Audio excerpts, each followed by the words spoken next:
dipersilakan.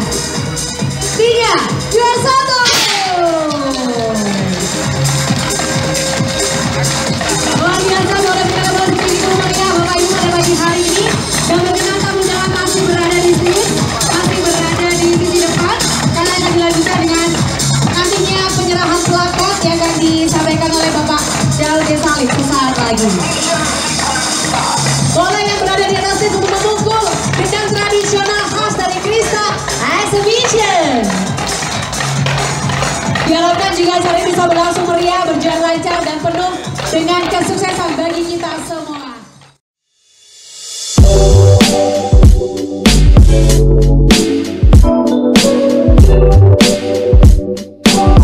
Oke, selamat sore. Jadi kali ini kami bertiga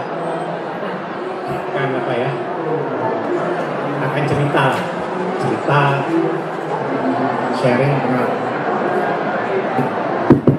bagaimana agar UKM ini bisa melakukan ekspor. Kadang-kadang kan sering orang mengatakan, apa mungkin sih UKM itu ekspor, banyak sekali gitu. Oke, jadi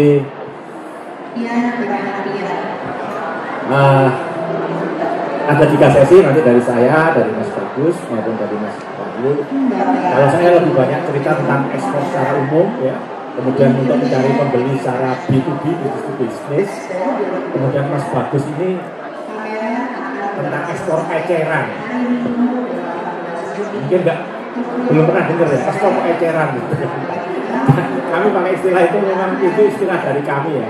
Kalau nanti banyak orang pakai ya, monggo. Sebenarnya istilah dari kami. Lebih kerennya itu namanya ekspor retail. Jadi ekspor yang ditujukan ke personal. Ada juga ekspor kan ke perusahaan kan. Kalau eceran ini ekspor ditujukan ke personal.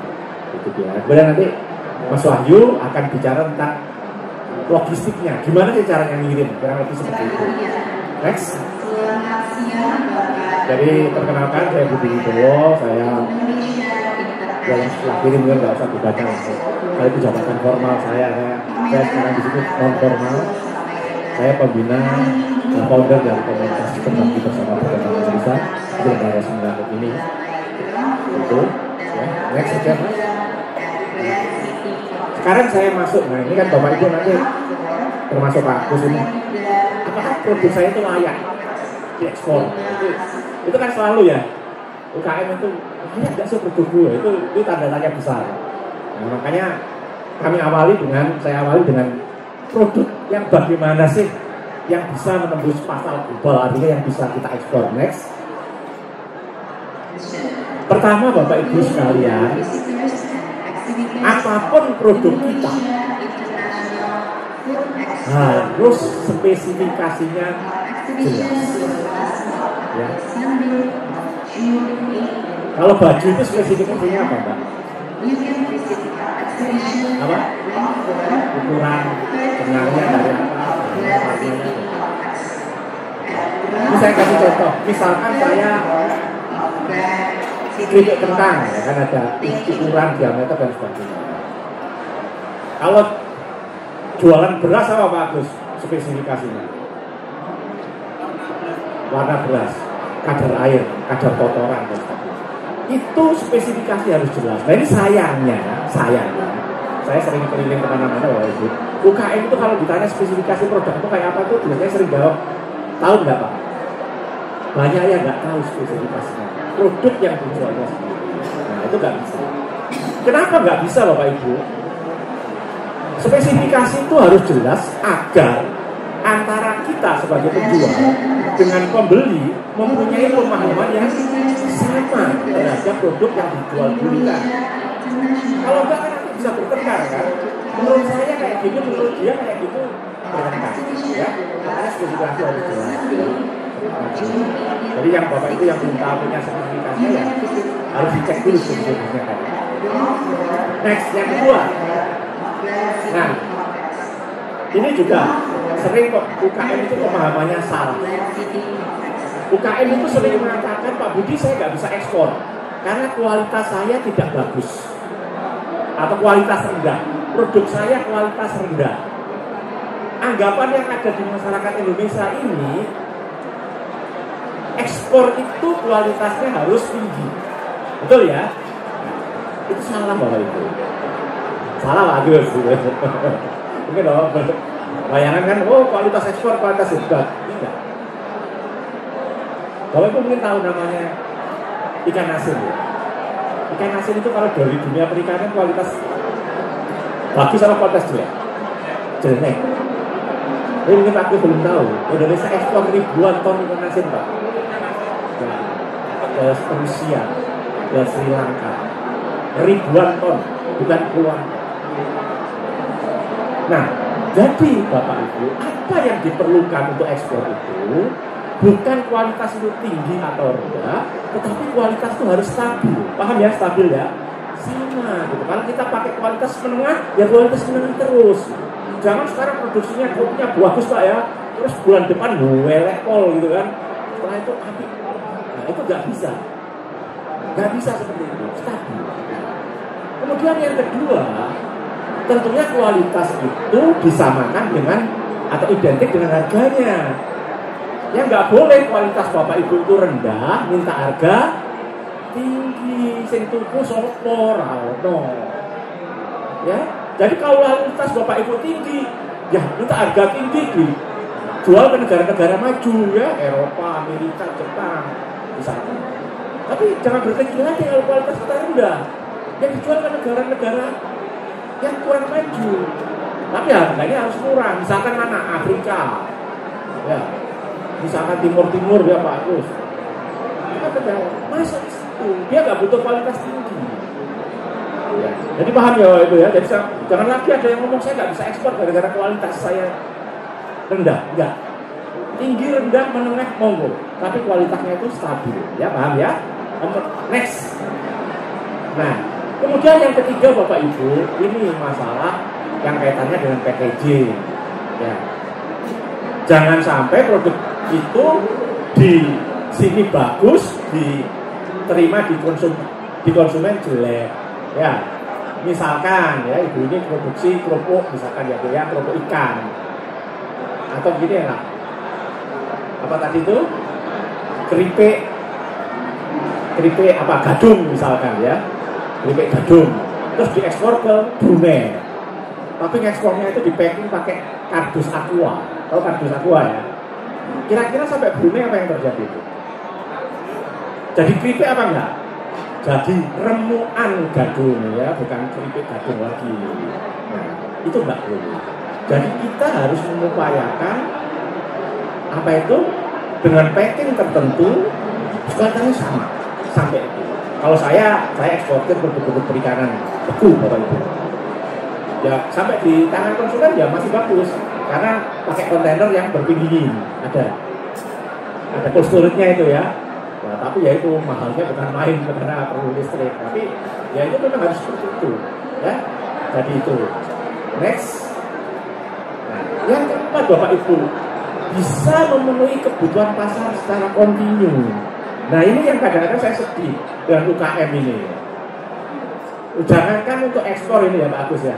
Untuk memenuhi kebutuhan toko oleh-oleh aja. Kami BBB kan ada toko oleh-oleh ini selama ini di Gresik gitu ya. Produknya begitu laku, begitu di PO lagi, nggak bisa suplai.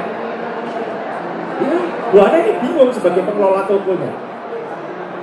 Nah, kalau ekspor ya, apalagi ekspor ya pasti banyaknya marah. Ya, Bapak Ibu, ini pemahaman tentang kontinu atau stabil itu bukan harus banyak ya Bapak Ibu ya. Itu harus sekian ratus ton serikat tidak. Mampu Bapak Ibu misalkan 5 ton per bulan ya nggak apa-apa 5 ton. Tapi ngomong sama bayarnya. Jangan pasar kemampuan Bapak Ibu 5 ton tapi minta nawarin ke banyak orang yang akhirnya suatu saat permintaannya 10 ton nggak mampu. Nggak begitu. Ya, sesuaikan kapasitas kita dengan pasar kita. Ya. Yang penting kontinu. Kenapa kok harus kontinu Bapak Ibu? Ya, seperti tadi kemarin saya cerita ini. Saya jualan keripik tempe ya, misalkan ke toko Renio yang di Gresik itu. Suatu saat ada order, tapi Keripik tempe saya nggak ada di toko Reneo tadi. Terus ada pembeli cari keripik tempe. Kira-kira apa yang dilakukan pembeli tadi?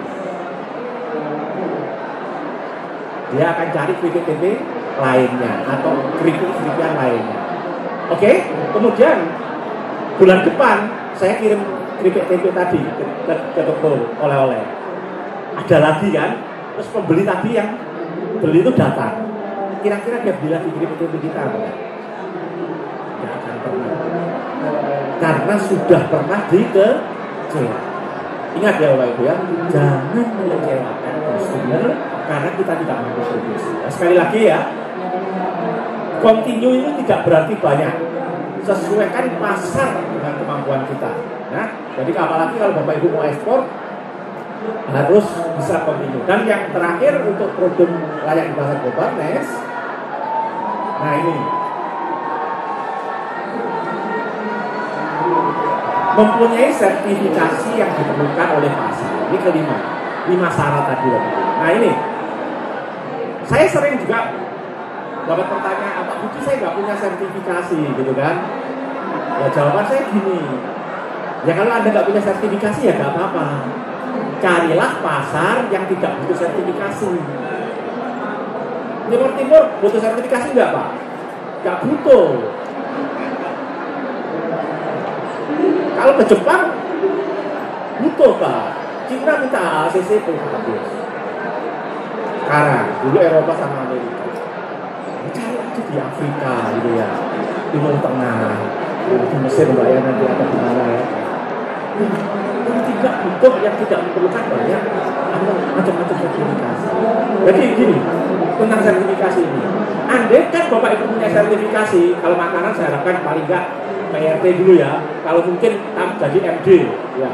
Kalau mungkin Bapak Ibu usahakan nanti menjadi ACCP. Masat analisa kritikal kontrol. Kalau Bapak Ibu sudah punya sertifikat ACCP, itu untuk Bapak Ibu jual ke seluruh dunia akan terbuka. Tapi meskipun itu tidak gampang ya. Tapi upayakan yang produsen makanan itu nantinya Bapak Ibu mempunyai sertifikat ACCP. Kalaupun Bapak Ibu belum punya sertifikat, coba belajar prinsip-prinsip ACCP biar tahu. Karena itu sertifikat internasional. Tapi andaikan pun nggak punya, nggak apa-apa, nggak usah kecil hati. Cari pasar yang nggak butuh ACCP. Ya. Jadi ini nomor 5 ya. Kalau kita tidak punya sertifikasi, carilah market yang tidak butuh sertifikasi. Next. Nah sekarang Bapak Ibu coba lihat dengan seksama ya. Nomor 1 sampai 5 coba direnungkan. Pertanyaan saya, apakah yang bisa memenuhi ketentuan 1 sampai 5 ini hanya industri besar saja? Ada nggak di sini yang mengatakan harus pakai mesin? Adakah yang mengatakan perlu modal sekian miliar? Nggak ada Bapak Ibu. Betul nggak Pak Agus? Nggak ada. Ini syarat Bapak Ibu kalau mau produknya bisa diekspor. 5 ini saja. Kalau Bapak Ibu bisa memproduksi 5 ini, insya Allah pasar ekspor Bapak akan terbuka. Ya, ini produk kita bicara dulu. Produknya ya, sebelum kita bicara tentang cara cari buyer. Produknya dulu dibenahin agar bisa memenuhi 5 kriteria ini. Kalau 5 kriteria ini Bapak Ibu sudah bisa penuhi, pasar kita terbuka. Paham ya Bapak Ibu ya? Nah sekarang kita nextnya yang paling sulit adalah cari pembeli. Nah sebelum itu kita itu sering bayangkan Bapak Ibu sekalian, ekspor itu harus dalam kontaineran gitu ya Pak Agus ya. Wah. Ini saya sampaikan, saya informasikan Bapak Ibu, ekspor itu tidak harus kontaineran ya. Tidak harus 1 kontainer penuh. Ada yang diistilahkan LCL. LCL itu less container load. Ya, dari 1 kontainer dipakai oleh banyak orang. Ya, terus mungkin Bapak Ibu bertanya, loh, lalu ongkos kirim gimana? Ya, bisa per meter kubik, bisa per kilo, ya tergantung dari benda kita. Terus mungkin Bapak Ibu loh, lalu yang ngatur gimana? Yang ngatur kalau katakanlah 1 kontainer untuk 10 orang, berarti kita mencari 10 orang gitu ya? Enggak begitu. Kita cukup kirim, kalau di Surabaya ini kali anak sana itu banyak sekali forwarding LCL. Kirim aja ke gudang mereka. Mereka yang nyari pasangannya. Misalkan ke anak kita mau kirim ke Kuala Lumpur, ke Malaysia, ya nanti begitu ada 10 sudah penuh, mereka akan kirim gitu. Ya. Kita nggak usah pusing-pusing gitu. Kirim aja ke mereka, yang ngurusin ya perusahaan forwarding LCL ya. Jadi sekali lagi sekarang berubah Bapak mindset. Ekspor itu harus konteneran, enggak. Ada yang namanya LCL. Dan yang terakhir tambah lagi next. Nah yang sekarang ini, yang tema hari ini yang ingin kita sampaikan sebenarnya yang ini, tapi nggak apa, yaitu namanya ekspor eceran. Eceran itu apa ini sebenarnya? Ekspor retail. Retail itu apa? Jualannya dikit-dikit, kayak paket. Ya, nanti Mas Wahyu ini yang jelaskan ini secara lebih detail. Ya, ini ekspor eceran ya. Jadi ekspor retail. Next. Oke, nah ini saya kasih. Ini contoh beberapa produk UKM. Kalau ini saya sendiri yang ekspor berapa tahun yang lalu, pakai LCL ke Australia. Ya, tas ini saya ambil dari Tanggulangin, saya ekspor ke Australia, pakai LCL. Next. Ini anggota BBB, anggota kami yang di Madura, Songkok ya, Songkok Gus Dur, jadi sudah diekspor ke Arab Saudi. Next. Dari Blitar, dari teman Blitar itu kayak gini diekspor ke Taiwan. Next. Keripik Kingcrest ikut ya Mas Wahyu, Kingcrest ikut gak hari ini? Oh gak ikut kami ya. Kingcrest ini katanya sudah diekspor ke Hongkong dan ke Thailand ya. Next. Sambal bandeng, nah ini diekspor ke Hongkong dan Uni Arab. Next. Ini dari Madura ya, batik gentongan, itu sudah banyak sekali, nggak saya sebutkan negaranya. Ke Swiss, ke mana-mana banyak banget. Padahal ini harganya puluhan juta ya, karena direndam di gentong katanya selama 6 bulan atau berapa bulan, high quality. Next, pastel di Blitar kayak gini sudah diekspor ke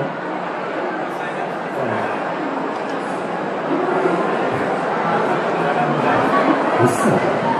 Kan eceran. Next, sambal kecil Madiun ya, Maklis ini sudah diekspor ke Kanada, Jepang, Malaysia. Next. Nah, udah ya. Jadi jangan dibayangkan lagi ya ekspor itu harus canggih, kualitasnya bagus banget gitu, luar biasa, packingnya harus super. Nggak seperti itu, tergantung negaranya, tergantung pembelinya ya, kira-kira gitu. Nah sekarang sebenarnya apapun produk Bapak Ibu sudah tahu caranya ekspor, tapi kalau Bapak Ibu nggak dapat pembeli ya percuma. Makanya sebenarnya paling penting itu adalah bagaimana caranya mendapatkan pembeli, itu paling penting dan paling susah gitu. Makanya kita cari next. Jadi pertama lewat pameran dagang, yang kedua lewat internet. Nah, pertama adalah lewat pameran dagang Bapak Ibu. Pameran dagang semacam ini ya. Pengalaman saya pribadi Bapak Ibu, sekitar lebih dari 50% pembeli saya itu saya dapat dari pameran dagang. Saya pribadi. Nah ini kerjanya keliling setiap tahun dulu waktu setup itu ya, hampir setiap tahun kemana-mana ya. Buang duit ya, bukan buang ya, investasi lah, ratusan juta ya. Karena pameran saya itu bukan di sini tapi misalkan di Basel ya. Sekali datang saya PP, tiket hotel dan sebagainya mungkin 40 juta gitu. Itu bisnis saya pribadi, tapi itu dulu ya. Nah, kenapa pameran dagang itu penting Bapak Ibu? Karena dalam pameran dagang itu Anda ketemu banyak pembeli, orang asing, monggo gitu. Kemudian yang atau perwakilan buyer. Perwakilan buyer itu biasanya buyer asing itu selalu punya perwakilan. Saya ini termasuk sekarang saya trading untuk ekspor Bapak Ibu. Saya sekarang ini menjadi perwakilan dari buyer perikanan di Taiwan dan Korea. Tugas saya mencari supply di sini. Perwakilan. Kemudian yang ketiga, ada juga perusahaan yang nama trading company. Perusahaan trading company. Jadi memang dagang. Perusahaan dagang itu keliling ke pameran kemarin semacam ini. Cari apa? Cari supplier. Kemudian nanti mereka yang ekspor. Makanya pameran dagang internasional seperti ini maupun di tempat lain ya. Nah, ini ada Pak Daud ya, Pak Daud ini CEO dari exhibition ini. Beliau punya puluhan pameran ya Pak Daud ya. Saya yang food ini ada 3, satu di sini, satunya di Bali, bulan September ya Pak Daud. Satunya lagi lebih besar lagi kalau mau nanti November di Jakarta. Ini next. Nah ini kami ya, alhamdulillah ya bersama dengan Pak Daud kami ini waktu tahun 2019 ya. Sebelumnya kami juga sudah ikut ini di Eastwood. Ini namanya dulu pameran ini Eastwood ya. Next. Kemudian di Bali Interfood tahun 2019 ini kami di komunitas kami. Next. Kemudian saya Interfood ini yang lebih internasional lagi. Visitornya berapa Pak Daud? 60.000 ya. Sekitar 60.000 visitor. 60.000 manusia semua ya Pak Daud. 60.000 datang ya. Next. Ini efek yang tahun yang lalu ya kami di sini. Kemudian next lagi yang tahun ini ya, kami silakan yang belum lihat komunitas kami ada di sana. Next. Nah ini internasional buyer yang anggota kami temui dari pameran. Nggak tahu dari mana nih, saya tadi dari grup saya ambil foto-fotonya ya. Jadi memang cara paling cepat untuk mendapatkan pembeli adalah mengikuti pameran ya. Kalau Bapak Ibu belum mampu jadi exhibitor ya jadi visitor dulu gitu ya. Tapi kalau yang UKM di daerah ya kalau bisa ya minta aja support dari dinas-dinas itu ya supaya diikutkan dalam ini. Next. Nah, yang berikutnya Bapak Ibu kalau tadi itu lewat pameran dagang, sekarang next saya yang kedua sebenarnya 2 ya, 50% saya dapat dari pameran, yang 50% dapat dari internet. Buyer itu. Karena apa internet? Bagus kalau putrinya itu posting di Facebook punya enggak? Enggak Bu. Hah? IG. Kalau Mbak posting di IG, itu yang lihat orang Tuban aja. Jadi, hanya Jawa Timur aja ya lihat IG-nya Mbak. Seluruh dunia pasti melihat. Kita posting di sini Bapak Ibu, yang akan melihat itu seluruh dunia. Itulah yang selama ini kurang dimanfaatkan oleh para UKM. Media sosial dimanfaatkan untuk ngerumpi, ya, foto-foto aja. Loh, padahal media sosial itu sarana untuk cari apa Mas? Cari ini Bapak Ibu. TikTok, Facebook dan lain-lain Mas. Bagus sudah akan cerita banyak. Ya ini saya hanya mendahului. Media sosial, internet itu sarana untuk cari duit. Ya, kita ngerumpi di situ boleh lah, tapi jangan ngerumpi tok Bapak Ibu ya, cari duit di situ ya. Next. Nah, kemudian kalau lewat internet itu kayak kadang-kadang bisa menghubungi yang namanya ITTC ya, atau kedutaan Indonesia di luar negeri atau KBRI atau kedutaan asing di Indonesia, kita cari lewat internet. Ya, meskipun jujur aja nomor 1 ini tidak terlalu efektif. Saya pernah kirim email ke kira-kira lebih 100 kedutaan gitu ya, yang jawab nggak sampai 10. KBRI yang di mana-mana itu loh saya kirimi email, yang jawab nggak sampai 10. Ya sudah lah, apa-apa, saya cari sendiri. Nah kemudian yang kedua, yaitu nomor 2 adalah buyer B2B. Buyer B2B itu kita jualan, pembeli kita itu perusahaan. Ya, nomor 2. Nanti saya menjelaskan B2B. Yang nomor 3 nanti yang Mas Bagus menjelaskan. Buyer B2C. Ya, eceran. Jadi kita kan bisnismen, menjual ke customer langsung. Saya akan sepintas saja yang B2B. Nanti bisa dianu next saja.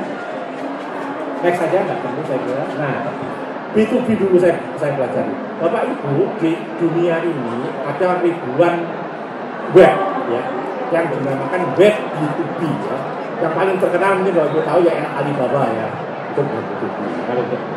Macam-macam. EC Plaza Net, Trade, macam-macam. Ada ribuan web B2B. Nah, kalau Anda Bapak Ibu ingin menjual dalam jumlah besar ke perusahaan, tergabunglah dalam web B2B. Next. Nah, ini saya kasih contoh aja secara cepat ya. Coba dilihat, ini EC Plaza Net itu seperti ini. Next. Nah, kemudian Trade ini seperti ini. Next. Web B2B Bapak Ibu itu sebenarnya bisa balik. Web B2B itu hampir semuanya itu mirip. Saya bisa katakan 95% mirip. Karena mereka awalnya semuanya hampir sama, meniru Alibaba. Nah, selalu ada apa di web B2B itu? Minimum selalu ada 3. Ya. Ada produk, artinya produk yang diperjualbelikan. Kemudian ada supplier, orang-orang yang mau jual barangnya, ya. Kemudian ada buyer, orang-orang yang pengen beli. Selalu ada 3, produk, supplier, sama di web B2B apapun, ya. Lalu ini, coba diperhatikan nanti sama. Next aja. Nah, cuman sayangnya Bapak Ibu, web B2B itu ada yang gratis dan ada yang Nah, seperti ini ya. Yang isi 21 kalau nggak salah ini. Dibatasi kalau kamu tidak bayar setiap hari hanya boleh mengirim inquiry atau message cuma minimum maksimum 5. Sedikit ya? 5 itu sedikit apa enggak? Sedikit. Betul sedikit. 5 sebulan itu berapa hari? Sudah 100 setahun. Ribuan. Itu dari 1 web B2B. Kalau kita bergabung ke 100 web B2B, puluhan ribu. Makanya banyak orang yang ikut pelatihan-pelatihan semacam ini, ketemu saya belum bisa dapat Pak, bisa gitu. Ya kalau saya tanya ini sudah berapa buyer yang coba kamu kontak? Ini rumus saya, ini rumus pribadi ya. Kalau Anda mengontak 100 buyer yang ada di list, yang jawab 10 itu sudah alhamdulillah. Dari 10 buyer yang jawab, 1 itu betul-betul jadi buyer Anda, sangat alhamdulillah. Jadi targetnya kalau Anda ingin dapat 1 buyer minimum, itu setidaknya mengontak 100. Bagaimana caranya? Ya pakai ini, web B2B harus rajin ya. Cari yang gratis, saya juga sampai sekarang nggak mampu Bapak Ibu saya bayar. Kenapa? Bayar itu per tahunnya sampai $4.000. Ada yang $10.000, ngapain lah? Saya cari yang gratis saja. Ya, next. Nah, ini caranya Bapak Ibu, ini sepintas saja. Caranya kalau nanti sudah bergabung dalam web B2B, nanti pilih buying lead atau buyer, ya. Di situ pasti ada buyer atau buying lead. Kemudian nama produk kita, jenis produk kita apakah snack atau apa dimasukkan ya. Kemudian di search. Ini kan seaweed ya, rumput laut. Diketik rumput laut, seaweed, itu nanti akan keluar semua buyer seaweed yang ada di web tadi, ya. Terus setelah itu keluar daftarnya, ya langsung sebelah kiri itu ada kontak ya dikontak diklik, ya. Next, nah seperti ini, saya biasanya gitu langsung kita kasih sederhana aja, saya eksportir, dia eksportir snack from Indonesia. Kalau kamu tertarik, kontak saya, email saya ini. Nanti mereka kalau tertarik, dia akan email ke kita. Ya, jadi nggak usah repot-repot. Saya seperti ini. Bahasa Inggris saya itu juga jelek ya Bapak Ibu. Amat sangat jelek ya. Tapi saya kerjanya 30 tahun lebih jadi eksportir. Ya. Apalagi sekarang saya senang banget ya. Karena pakai Gmail itu sekarang kalau salah udah langsung dibenerin sama dia. Dikasih merah gitu. Gitu. Tinggal saya klik yang beneran, oh saya alhamdulillah nggak terlalu malu-maluin kayak dulu ya sekarang itu. Next. Nah, kemudian ini mungkin silahkan difoto ya, ini paling penting dari materi saya adalah sebenarnya saya itu selalu dapat pertanyaan, Pak Budi, web itu gimana yang perlu saya gabung? Itu pertanyaannya ke saya. Saya nggak bisa jawab karena web B2B kan ribuan, ya. Makanya caranya kalau saya anjurkan itu lewat Google dulu, ya. Ya, lewat Google dulu, keywordnya adalah nama produk buyer atau nama produk importer. Ya, ini keywordnya. Kalau kita sudah tahu, oh misalkan saya ingin jual ke Singapura, maka negaranya ditulis dulu. Singapura nama produk buyer, Singapura nama produk importer. Ini caranya Bapak. Insya Allah dari sini nanti bisa dapat buyer. Next. Nah setelah ini saya contoh. Saya cari buyer snack buyer keluar seperti ini.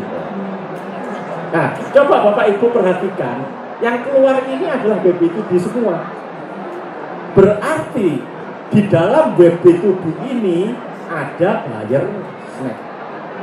Cuman ini saya terus terang aja Bapak Ibu ya, supaya Bapak Ibu gak kecewa. Nanti Bapak Ibu akan sering mengalami seperti saya dulu pada waktu develop bisnis.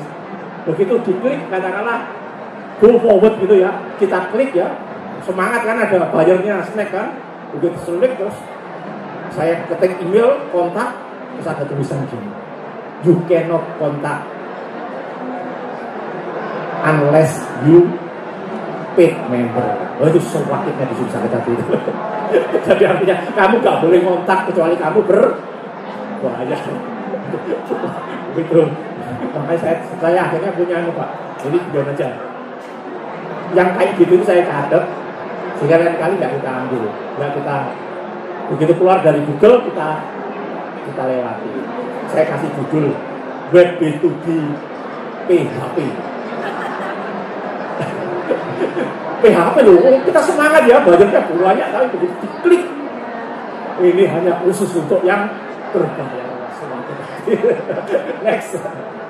Oke, ini importer ya, next. Oke, next. Nah, jadi Google dulu, setelah itu baru bergabung, bacalah kotak sebanyak mungkin ya. Seperti tadi saya katakan, untuk dapat satu buyer minimum 100. Kalau Anda baru menghitungi 20-30 itu nggak ada apa-apa ya. Saya Bapak Ibu biasanya kalau dulu kan saya ikut pameran, pulang dari pameran itu kan ada buku yang tebel gitu. Saya ingin ribuan Pak. Dari ribuan itu yang jawab 10 sangat alhamdulillah. Ya memang begitulah ya. Jadi kita itu kalau untuk mencari buyer Bapak Ibu itu pertama harus konsisten. Konsisten itu bahasanya apa Mas? Bagus, Ustadz bagus. Istiqomah. Mirip istiqomah. Yang kedua, tabah itu kenapa? Ya karena sering yang tadi aneh-aneh tadi kan. Yang ketiga, tawakal ya. Mudah-mudahan saya dapat banyak berdoa. Ya, tapi setelah pengalaman saya pribadi, kalau kita rajin mencari banyak bisa. Next. Nah ini nanti Mas Bagus aja, kita next percepat aja. Next ini, nah next ini nanti Mas Bagus. Next.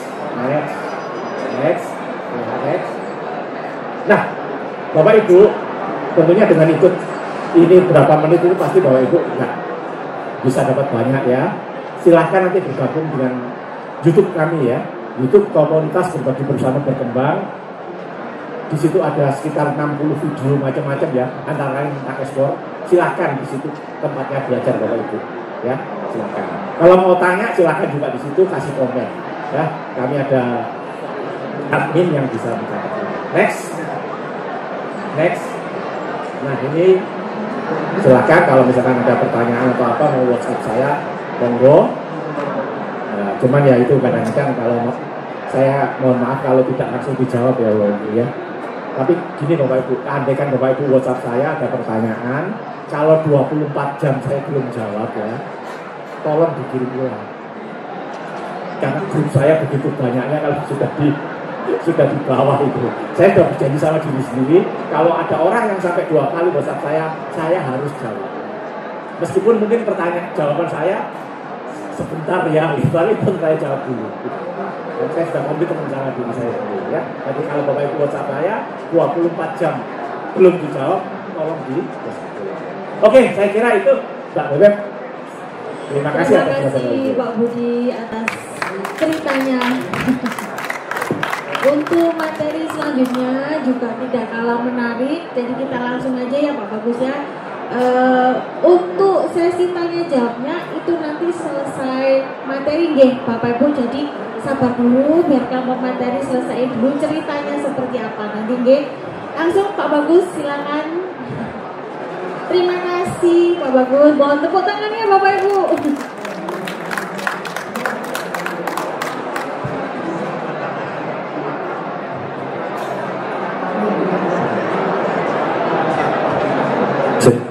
Oke, terima kasih. Assalamualaikum warahmatullahi wabarakatuh. Selamat siang menjelang sore. Ilmu yang disampaikan Pak Budi tadi jelas atau belas? Jelas ya? Ngerti? Nah, kalau saya gilirannya nyeritainnya, kalau Pak Budi nyeritain yang besar-besar, B2B, link gitu-gitu ya, cari apa? Pembeli, kirim 100, dibalas 50, kirim 1000, gede ya. Kirimannya LCL. Kalau saya nyeritain yang kecil-kecil. Saya nyeritain yang kecil-kecil Bapak Ibu. Slide. Oke, cerita saya sedikit. Yang saya kirim apa sih? Hari ini saya bawa bawang goreng. Ada yang penyuka bawang goreng nggak di sini? Ada ya? Ada yang penyuka berambang goreng nggak? Yang saya kirim seperti apa sih?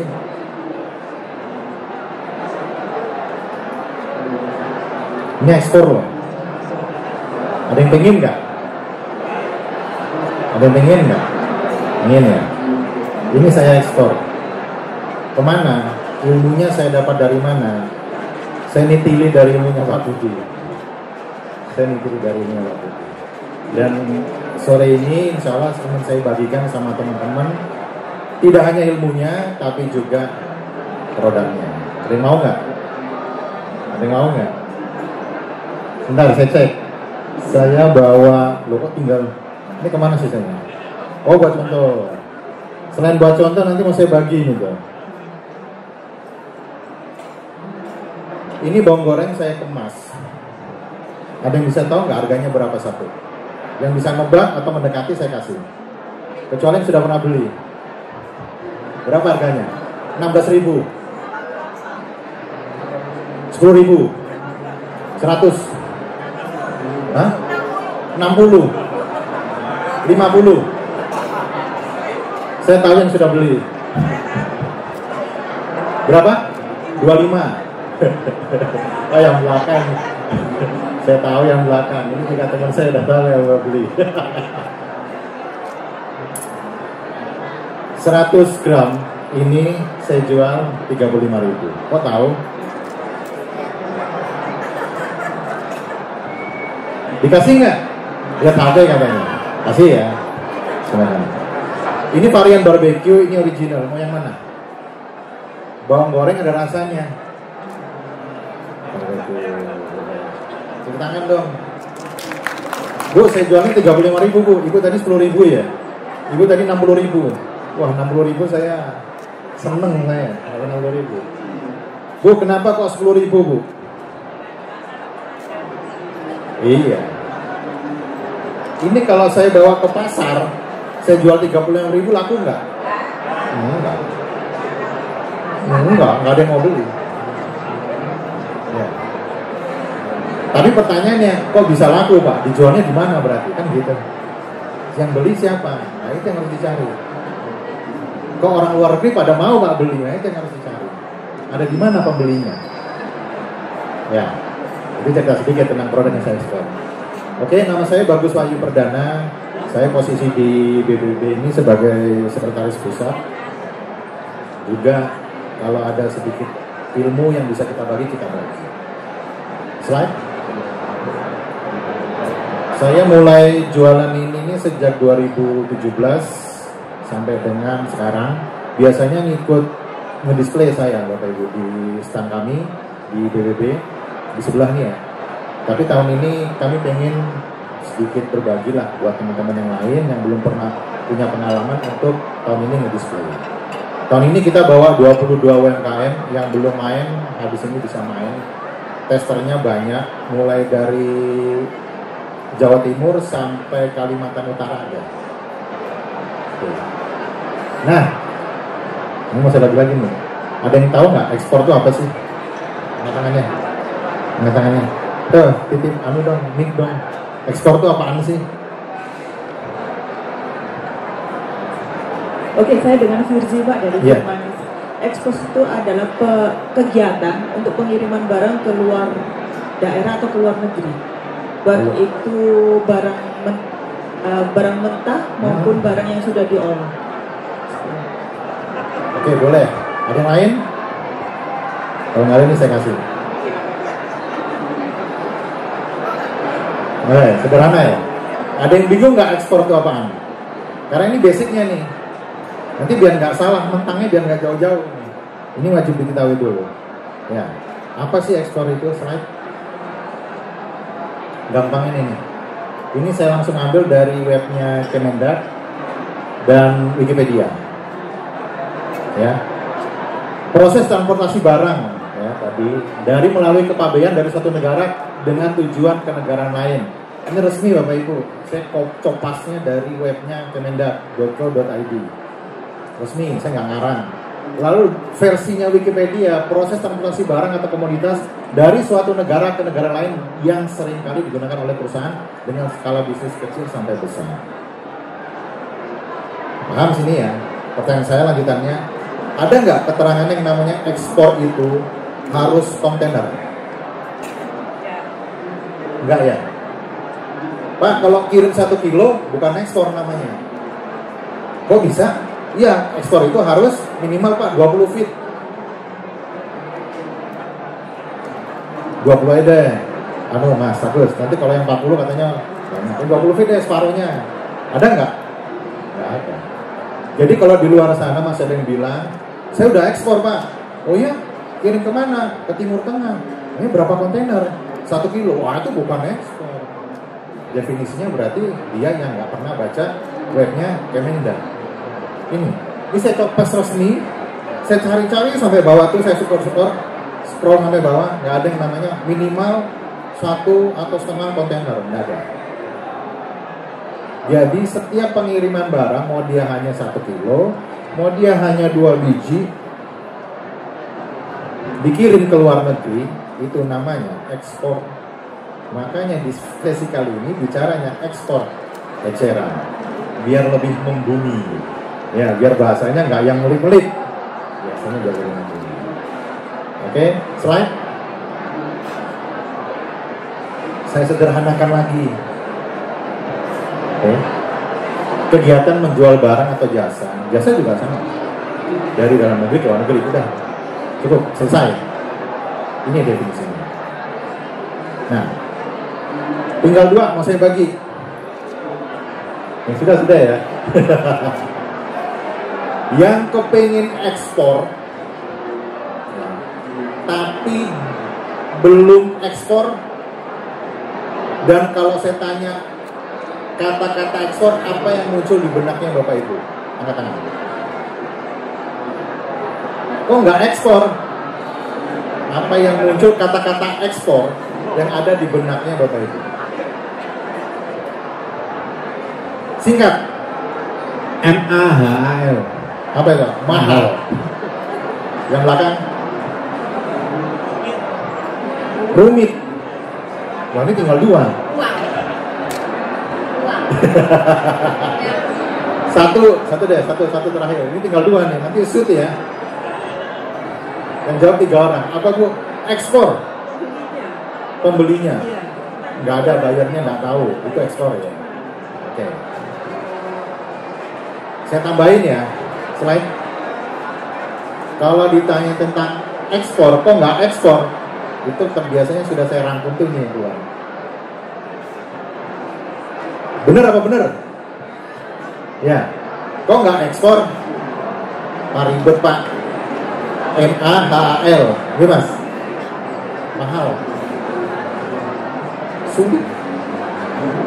Pak, belum berkas-berkasnya. Siapa yang gitu? Ada nggak yang kepikiran? Pak, belum berkasnya Pak. Pak, saya nggak kenal orang bea cukai. Ya. Pak, saya nggak tahu ngirimnya pakai apa Pak. Tadi Pak Budi cerita minimal LCL, versinya kalau Pak Budi ya. Kalau saya lebih kecil lagi dari LCL. Ya. Ribet Pak, pokoknya aduh. Ada aplikasinya Pak. Itu saya ngisi aplikasinya itu ada nomor-nomor apa segala macam. Ada yang sudah pernah nyoba belum? Ya, udah pernah nyoba. Nama aplikasinya apa? Ada aplikasinya. Ada aplikasinya. Itu yang versi ribet Bu ya. Saya sore ini mau jelasin yang versi gampang. Pak, tak berarti pakai jalur ilegal, Pak? Enggak. Legal. Tadi yang jawab bertiga nanti siut aja ya. Nanti yang menang yang diambil dibagi sendiri. Oke, jadi yang dibayangkan dokumen ribet, izin tidak punya, biaya kirim mahal, kualitas harus premium. Tadi Pak Budi cerita. Ekspedisinya nggak tahu Pak, ada pajak Pak, bea cukai Pak, ngurusnya gimana Pak? Padahal sebenarnya tolong ini disimpan dulu, kita nggak bicara tentang ini. Apa yang kita bicarain? Slide.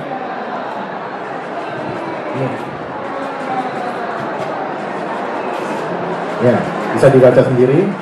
Ada yang sudah jualan online belum di sini? Atau mayoritas sudah pernah jualan online atau beli online? Jualan online udah ya.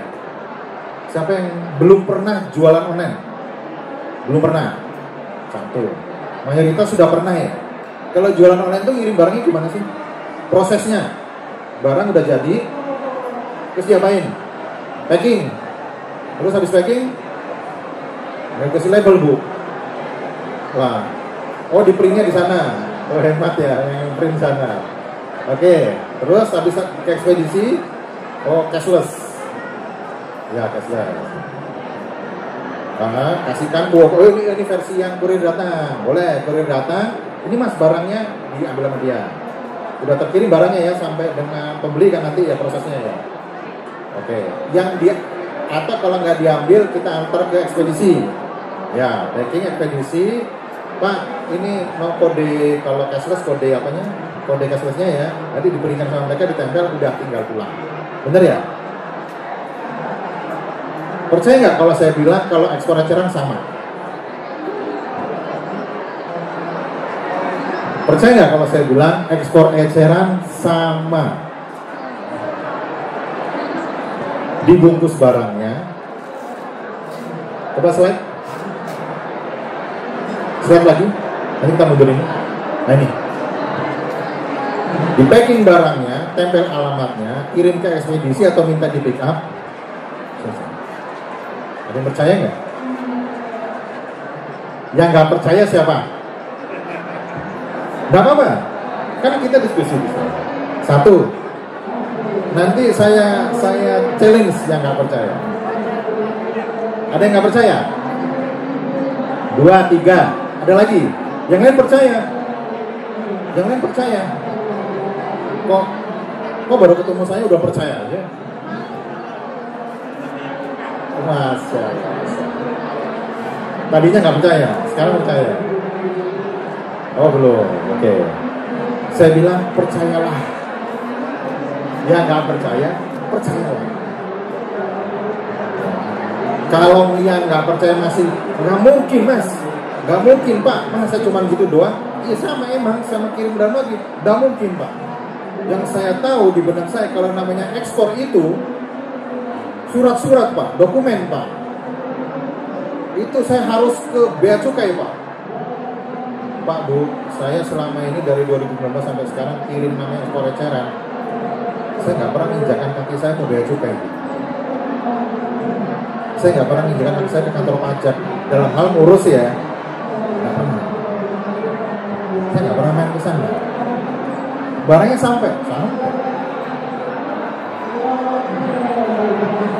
Nah, sekarang saya bilang, ayo dicoba. Dapatkan pembelinya. Nanti saya ajarkan terakhir cara pembelinya ya. Dapatkan pembelinya, packing barangnya, kirim ke ekspedisi. Ekspedisinya yang mana? Nanti Mas Wahyu terakhir ceritakan. Mau versi di pick up di rumah bisa. Ekspor loh. Ekspor loh. Mau versi di pick up di rumah bisa. Ekspor loh ini. Makanya balik. Nih. Ekspornya coba dicoret, diganti dengan yang namanya pengiriman antar kota. Contoh, kita di Surabaya Kuala Lumpur, Surabaya Jakarta, Surabaya Singapura, Surabaya Bandar Sri Begawan. Mana lagi? Mana aja deh. Jangan nyebut kota negara tapi ganti dengan kota. Karena apa? Kan kirim ke kota. Ya. Kalau kata ekspornya kita kesampingkan, lalu kita ganti dengan pengiriman antar kota, kayak contoh tadi, Surabaya, Kuala Lumpur, maka nggak ada yang namanya di dalam benak kita barrier yang disebut dengan ekspor itu ribet. Pak, berarti kalau sudah kirim beda negara itu udah agak ribet. Ya. Pernah ada yang pengalaman beli barang di Shopee, barangnya dari Cina. Ya. Nah, itu. Masa mereka kirim ke kita nggak kirim ke mereka? Ya, itu ekspor eceran nggak? Eceran, kamu belinya cuma casing transparan 1 biji, betul ya? Betul ya? Sering. Sama, betul. Karena apa? Indonesia kan sudah perdagangan bebas kan? Iya. Kerjasama sama. Kalau sampai barang kita versi ekspor eceran ditolak sama negara mereka, maka kita pun juga akan menolak barang mereka masuk ke kita. Tapi nggak ditolak kan? Kan enggak. Ya, terbuka ya, sedikit ya. Ayo dicoba. Kalau nggak sini dicoba. Maka saya ngirimnya kemana? Nanti Mas Ayu cerita. Mas Ayu cerita. Paham udah ya? Terbuka sedikit ya. Slide. Lagi. Nah, tugasnya ada apa sih kita? Tugasnya cuma ini. Tugas kita bukan ngisi form. Pak, terus Mas, terus pertanyaannya, yang ngisi formnya siapa? Ya, emang beneran nggak ada form sama sekali yang ngisi? Ada. Yang ngisi siapa? Ekspedisinya, bukan Bapak Ibu, bukan Mas Mbak yang ngisi. Bahkan yang namanya negara Taiwan, Taiwan apa Hong Kong? Nanti Mas Wahyu koreksi saya. Ekspedisinya biayanya ada yang namanya COD. Iya. Ada yang namanya COD. Biayanya ya biaya kirimnya bukan barangnya. Kalau barangnya saran saya barang dibayar lunas dulu baru barang dikirim. Jangan nunggu barang dikirim baru dibayar, jangan. Pak, bayarnya pakai apa? Ya transfer sama mereka. Kita kasih bank apa Pak? Harus bank sana. Kasih bank BCA. Kursnya otomatis sendiri masuk ke rekening. Gambaran ya. Bahkan sampai biaya kirimnya pun ada bisa yang COD. Jadi kita dari sini cukup menerima biaya produknya saja, kita kemas, kasihkan ke ekspedisi yang ngirim sana, nanti yang beli yang akan bayar ongkos kirimnya di negara tujuan. Biaya kirimnya berapa? Mahal nggak? Ya lebih mahal kirim ke Papua. Kalau kirimnya Surabaya Jakarta murah. Kirimnya biasanya range-nya sekitar 90.000 sampai 110.000 kalau masuk negara Asia per kilo. Yang bayar siapa Pak? Mau nggak bayarnya bayar? Mau. Sedikitnya gambaran ya. Slide. Oh ya, tadi menyiapkan bisnisnya dan cari pembeli. Tahapan mencari pembeli. Tadi ini sedikit sudah Pak Budi singgung ya. Pak Budi sudah singgung di sini. Saya mau singgung yang satu saja yang ada di pojok kiri bawah nih. Media sosial marketplace. Lebih spesifiknya media sosial. Jadi Pak Budi bilang media sosial jangan dipakai cuma buat rumpi. Di sana ada sumber cuan. Bener, iya sumber cuan. Karena apa?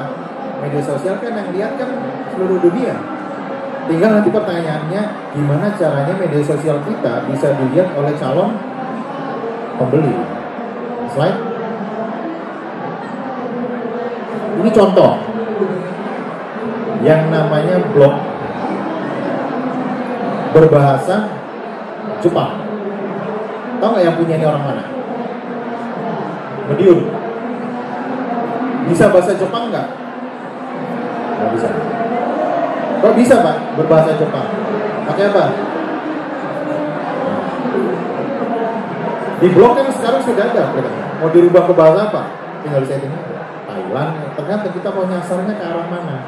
Ke Jepang ya. Tahu nggak diekspor apaan? Keranjang. Ini kreasi medium. Teman-teman dari BBB juga ini. Keranjang, dikirim ke Jepang. Bikin blognya berbahasa Jepang.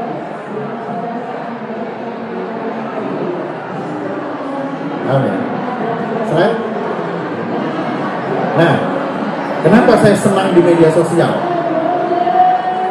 Media sosial itu Bapak Ibu, senangnya saya apa? Calon pembelinya, calon yang akan kita target itu bisa spesifik. Bisa spesifik sesuai dengan produk kita. Kayak tadi saya bilang, kalau saya iklan nih produk, mempromosikan nih produk, saya segmentasikan ke pasar, nggak laku. Saya bilang, saya bilang tadi, cari pembelinya ada di mana? Di media sosial bisa. Ada yang tahu nggak kenapa bisa? Tapi kali ini yang jawab nggak dapat hadiah. Hadiahnya udah diborong. Kenapa di media sosial bisa? Bapak Ibu ada yang pengguna Instagram nggak? Ini saya mau cerita Instagram di sini. Instagram. Mbak mau tanya explore-nya isinya apa? Nggak apa-apa ya? Explore-nya mayoritas isinya apa? Penjualan. Jualan produk. Jualan produk. Apa? Jualan produknya apa? Skincare. Oh, skincare. Explore-nya rata-rata isinya skincare. Iya. Explore itu umum ya, bukan punya akun Mbaknya, bukan. Iya. Yang explore-nya umum ya. Iya. Isinya skincare. Kenapa kok bisa skincare? Itu saya memang bisanya untuk skincare itu ya. Kenapa kok skincare? Ya pilihan saya itu skincare itu Pak. Jualan saya. Saya kasih contoh ya. Explore itu yang ini. Asal mula memang suka saya. Tahu ya? Kalian tahu ya? Explore itu ini. Instagram. Mayoritas Bapak Ibu yang punya Instagram buka. Mayoritas isinya apa? Mbak sebelahnya isinya apa Mbak? Kasih nicknya ke sebelah. Mayoritas apa isinya? Vegan food atau vegan. Vegan food. Kenapa kok mayoritas isinya itu? Karena saya jualannya vegan. Karena jualannya vegan food. Karena yang sering dilihat dan dibuka berkaitan dengan vegan, bener ya? Dan harganya juga. Ada yang lain nggak mau dibuka? Ya. Jadi di media sosial itu Bapak Ibu punya yang namanya engagement, itu menyesuaikan dengan si pemilik akun. Kalau laki-laki biasanya mungkin bola ya isinya. Makanya Bapak Ibu kalau pengen tahu suaminya, nggak Bapak Ibu kalau pengen tahu suaminya di media sosial itu buka apa, lihat apa, coba lihat explore-nya di media sosialnya, apapun itu media sosial. Coba lihat explore-nya. Kalau di Instagram karena dia mayoritas gambar sama video, maka banyak gambar sama video. Coba lihat mayoritasnya gambar apa. Kalau mayoritasnya gambar bola, rada aman lah. Ya, oh iya hobi bola. Kalau mayoritas gambarnya itu artis-artis, nah ini mulai nih. Mulai kena nih. Lanjut artis-artis yang doyan senam, wah ini hati-hati nih. Itu apa? Itu berarti yang sering dibuka, sering dilihat. Kalau senangnya lihat vegan food, anggap aja nggak jualan deh ya. Banyak dilihat vegan food. Kira-kira kalau saya punya produk vegan, saya promosikan, muncul nggak di akun dia? Muncul. Berarti targetin nggak? Targetin. Itu saya senangnya di media sosial itu. Saya bisa targetin mau saya sasar ke perempuan apa ke laki-laki. Saya bisa targetin ke umur berapa produk saya sasarkan. Saya bisa targetin di kota mana produk saya bisa saya jual. Saya bisa targetin ke orang pemilik akun yang hobinya apa. Asik ya? Hobinya apa dia? Senangnya apa? Bekerja di mana? Ketahuan semua ya. Itu bisa kita targetin untuk menyasar ke situ. Makanya produk saya, kalau saya targetnya ke pasar nggak masuk. Tapi kalau saya targetnya lewat media sosial masuk. Karena saya bisa atur. Oh produk saya ini biasanya itu keluarga muda. Keluarga muda Bu, kalau ibu-ibu yang di pojok tadi 10.000. Kalau saya berbicara, saya nawarin, Bu, mau bawang goreng saya, apa jawabannya? Aku gawe dewe, Mas. Bener nggak? Aku masak sendiri, Mas. Hobinya masak. Tapi coba sekarang saya tanya yang baru nikah, emang mau merajang bawang sambil nangis? Ya kalau gorengnya tepat, gosong, buang bawang. Ya kalau jadinya enak, Mas berarti punyanya enak. Oh iya dong. Yang tadi dapat tolong testimoni ya. Iya gak tahu rasanya ya. Kalau pasti saya doang enak, ternyata gak enak. Nah gitu. Jadi target kita bisa dari media sosial. Next. Nah, saya cerita satu. Media sosialnya kan banyak. Nah mungkin nih sore ini saya cerita semua. Saya pilih salah satu. Instagram. Kenapa kok Instagram ini layak dipilih? Slide.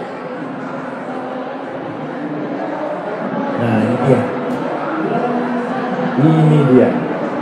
Instagram itu daily activity usernya itu ada 1,4 juta per hari. Per hari. Miliar. Indonesia ada 99,1 juta. Indonesia dari 270 juta penduduk Indonesia, 99 jutanya aktif hariannya ada di Instagram. Sekarang pertanyaan saya, Bapak Ibu, mall paling besar di Surabaya mall apa? PTC apa Tunjungan Plaza? Pakuwon. Sekarang saya tanya, per hari kunjungannya berapa di Pakuwon? Kira-kira nih. Atau peak season paling tinggi ada di hari apa? Weekend 1 minggu kurang tepat. Yang paling tepat puasaan mau lebaran.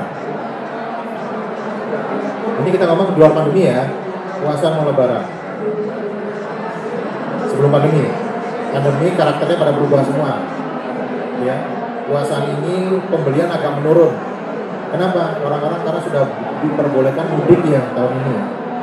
Jadi beli bajunya yang tahun kemarin masih bisa, atau ini masih bisa, nanti duitnya buat mudik. Dulu deh, karena belum mudik. Tahu nggak PTC berapa? Nggak tahu pernah. Saya kemarin dapat data yang Tunjungan Plaza itu per harinya pada saat peak season itu antara 200 sampai 300 ribu. Bapak itu buka stand di TP yang riwariwi 200-300 ribu, standnya bayar yang riwariwi 200 ribu, versus buka akun gratis jualan yang riwariwi 99 juta. Itu gimana? Wes gratis yang riwariwi lebih banyak, 19 juta. Ini bukan saya ngarang Bapak Ibu. Itu ada statistika.com, ini saya data saya ambil April 2022.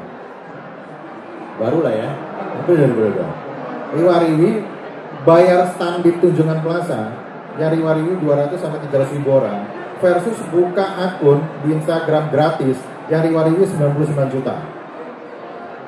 Pilih mana?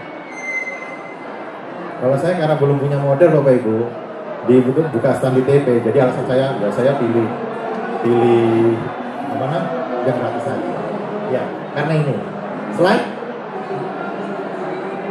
Ini cerita sedikit tentang apa yang harus dilakukan di Instagram. Mohon maaf Bapak Ibu, saya kalau sudah ngomong itu agak kepanjangan. Tadi saya nitip kalau kepanjangan dikasih tahu. Waktu saya sudah habis. Sedikit ya. Apa sih yang harus dilakukan di Instagram? Kurang lebih seperti ini. Karena Instagram itu dia media sosial gambar dan video, maka postinglah gambar dan video yang punya kualitas bagus. Jangan yang buruk. Lalu di profil bisnisnya jelaskan siapa Anda. Oke. Lalu respon semua interaksi, karena ini bagian dari meningkatkan engagement biar masuk di explore-nya dari akun yang kita target. Slide. Ini yang saya bilang tadi, iklan untuk Instagram. Ini produk saya, ini postingan kita di Instagram. Slide. Nah ini kalau mau berpromosi di Instagram munculnya itu gini nih. Ya, Anda mau ngiklankan ke yang minat apa, yang suka apa, ini muncul. Ya, jenis kelaminnya Anda mau umur berapa sampai berapa, muncul. Kalau kelewat tua kayak tadi, nggak akan mau bawang goreng Bu. bikin sendiri mereka. Saya sasar yang masih marketnya anak-anak muda, keluarga baru, laki-laki atau perempuan bisa dipilih. Nah, yang lebih penting ini yang sebelah kanan. Kalau tujuannya untuk pasar luar negeri atau pasar ekspor, kota di luar negeri, ininya dicentang. Mau kemana? Malaysia, centang Malaysia. Mau ke Brunei, centang Brunei-nya. Maka iklan promosinya Bapak Ibu akan muncul di negara tetangga. Yakin Pak, yakin. Slide. Nih, salah satunya postingan bikin 2 bahasa atau bahasa negara tujuan. Kenapa kok bahasa negara tujuan? Pak, sekarang di Instagram sudah ada terjemahannya. Biasanya dia otomatis akan bisa kita klik, kalau dia bahasa luar kita klik jadi dirubah bahasa Indonesia. Kenapa kalau saya sarankan pakai bahasa negara tujuan agar iklan kita terlihat familiar buat mereka. Ya. Sama kayak kita lihat iklan produk dari Malaysia, dari Thailand, karena dengan bahasa Thailand versus dengan dia sudah pakai bahasa Indonesia, maka yang terlihat familiar iklan ini benar-benar untuk menyasar, oh ini memang produk buat kita nih, buat saya nih produknya. Itu. Slide. Nih, screenshotan chattingnya yang masuk ke admin kami. Assalamualaikum, kirim ke Malaysia boleh, Waalaikumsalam boleh, dropship boleh, berapa ya? Nah. Bahasa Inggris, karena ada Google Translate ya. Saya nggak pintar-pintar juga bahasa Inggris, tapi ya tipis-tipis boleh lah, ngerti lah. Yes, we post to Brunei. Punya agen nggak di sana? Agen belum punya.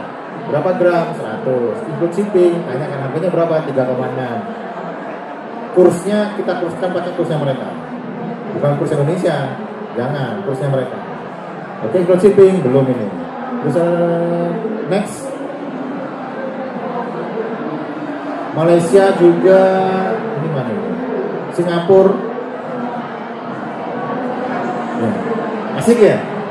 Gayanya kayak expert ke bahasa Inggris ya. Ini saya sebelum setting saya Google Translate dulu. Tapi bahasanya singkat-singkat aja. Mereka kira-kira nerima nggak bahasa kita? Ya nerima lah. Maksudnya gini, sama kalau kita ada orang luar negeri berbahasa Indonesia belepotan kan kita paham masih ya maksudnya. Slide. Masih ada nggak? Oh masih. Ini ekspatriat yang kerja atau yang domisili di luar negeri. Ya, punya saudara yang tinggal di luar negeri nggak? Kangen nggak sama masakan Indonesia? Kangen. Mereka juga pangsa pasar yang bisa kita tuju. Mereka ada di sana. Tadi berkaitan dengan lokasi daerah, bisa kita tuju KBRI Indonesia atau orang yang kerja di kedutaan negara Indonesia, misalnya. Guru dari Indonesia, kayaknya udah habis. Slide, sedang. Oke, itu dari saya. Nanti terakhir kita akan lanjut tanya jawab. Terima kasih. Assalamualaikum warahmatullahi wabarakatuh. Terima kasih atas materinya Bapak Bagus, luar biasa. Untuk tanya jawabnya disabarkan dulu ya Bapak Ibu, karena materi yang terakhir ini adalah materi yang tidak kalah luar biasa, yaitu bagaimana cara mengirimkan ke luar negeri. Baik, tak usah lama-lama, mari kita persilakan dengan tepuk tangan, yaitu dengan Bapak Wahyu Prihantono. Oke, Assalamualaikum warahmatullahi wabarakatuh. Selamat sore semuanya. Beberapa mungkin kemarin udah kenalan ya. Kemarin saya ngisi tentang bisnisnya istri sebenarnya di buku ini sama Mas Ricardo ya. Kemarin masih ikut. Terima kasih udah hadir di session kali ini juga. Jadi ini sebenarnya kegiatan ini yang saya lakukan sehari-hari dibanding yang kemarin. Kalau kemarin itu saya membantu usahanya istri aja. Jadi oke, next. Tadi kan udah dijelasin sama Pak Budi sama Mas Bagus detail banget ya seperti apanya. Nah ini biografi, monggo dicatat aja nomor HP saya dan email. Nanti kan ini waktunya udah mepet, biar saya percepat aja. Jadi nanti kalau ada tanya-tanya detail tentang ekspor eceran bisa WA. Insya Allah tetap saya bantu meskipun ada respon. Tapi satu hari mesti saya buka. Dan WA itu saya balas. Kalau sampai nggak kebalas, coba di up lagi ya nanti ya. Kalau WA saya. Oke, next.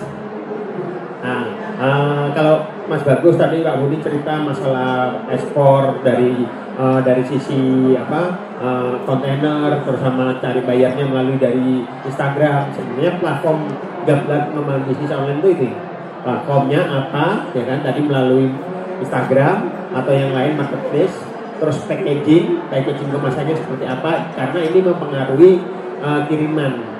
Terus yang terakhir adalah logistik. Jadi bisnis online itu bisa berkembang karena 3 ini.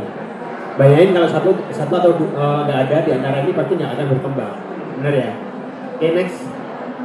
Nah, apakah pasar Indonesia masih kurang bagus? Nah, sebenarnya pasar Indonesia sangat ciamik ya, masih bagus, masih seksi, karena di Indonesia itu ada 7.000 lebih kecamatan. Tapi apa salahnya kalau produk kita juga keluar ke luar negeri, terutama di 5 negara yang potensial. Di mana aja itu? Oke, next Mas. Nah ini ternyata apa? Market Indonesia itu ada di luar negeri karena teman-teman TKI. Ya, tuh ada di Malaysia, Arab Saudi, Hong Kong, China. Itu sering saya ngirim ke area sana tuh sering. Jadi marketnya sangat besar sekali, terutama teman-teman TKI. Oke, next. Nah, teman-teman di sini yang punya produk dari beberapa kategori ini ada nggak kira-kira? Handicraft ada nggak handicraft? Makanan semua ya ini ya. Ada yang punya keripik? Usaha keripik? Apa usahanya apa? Bumbu pecel. Udah kemasan. Paling jauh kirim kemana? Surabaya. Yang luar kota ada? Kirim makanan bagus. Kopi. Paling jauh mana Pak? Jawa Timur aja. Ada yang pernah kirim produk ke luar negeri? Belum? Mana? Itali. Ke mana? Roma.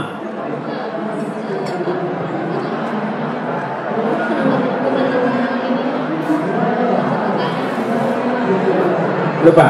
Ke Itali. Itu kirim masuk ke ekspedisi atau melalui teman gitu, just tip gitu.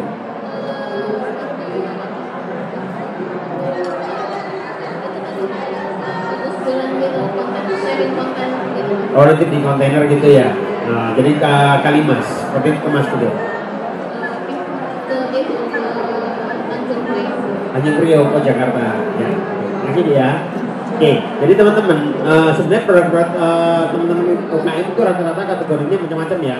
Ada makanan minuman, handicraft, ya, fashion, furniture, bahkan elektronik itu kadang-kadang juga pernah dikirim. Gitu. Oke, next. Nah, saya cepat aja.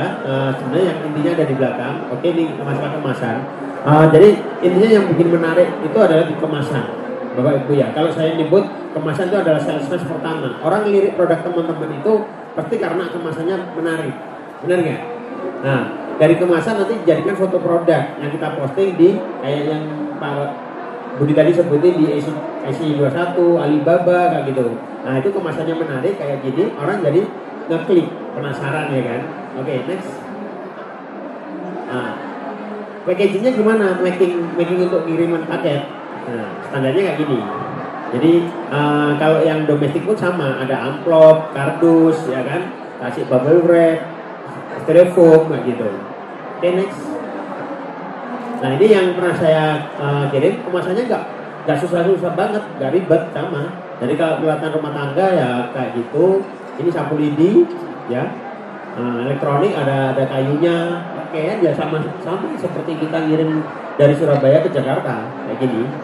Jadi pakaian masukin kantong plastik, di plastik lagi kayak gitu. Oke, next. Nah ini hitungan paling penting ini kalau pengiriman, baik yang domestik maupun ekspor, ini rumusannya. Jadi kalau Bapak Ibu usaha online pasti paham ini ya. Jadi kalau yang reguler rata-rata hitungannya panjang kali lebar, jadi hitungannya di kotak ya. Meskipun produknya nggak kotak, modelnya seperti apa? Itu ekspedisi itu akan hitungnya panjang kali lebar kali tinggi. Kalau reguler baginya 6.000, JNE, JNT kayak gitu itu baginya 6.000, ya. Kalau misalnya kita ngirim keripik tempe itu kan enteng, ya kan?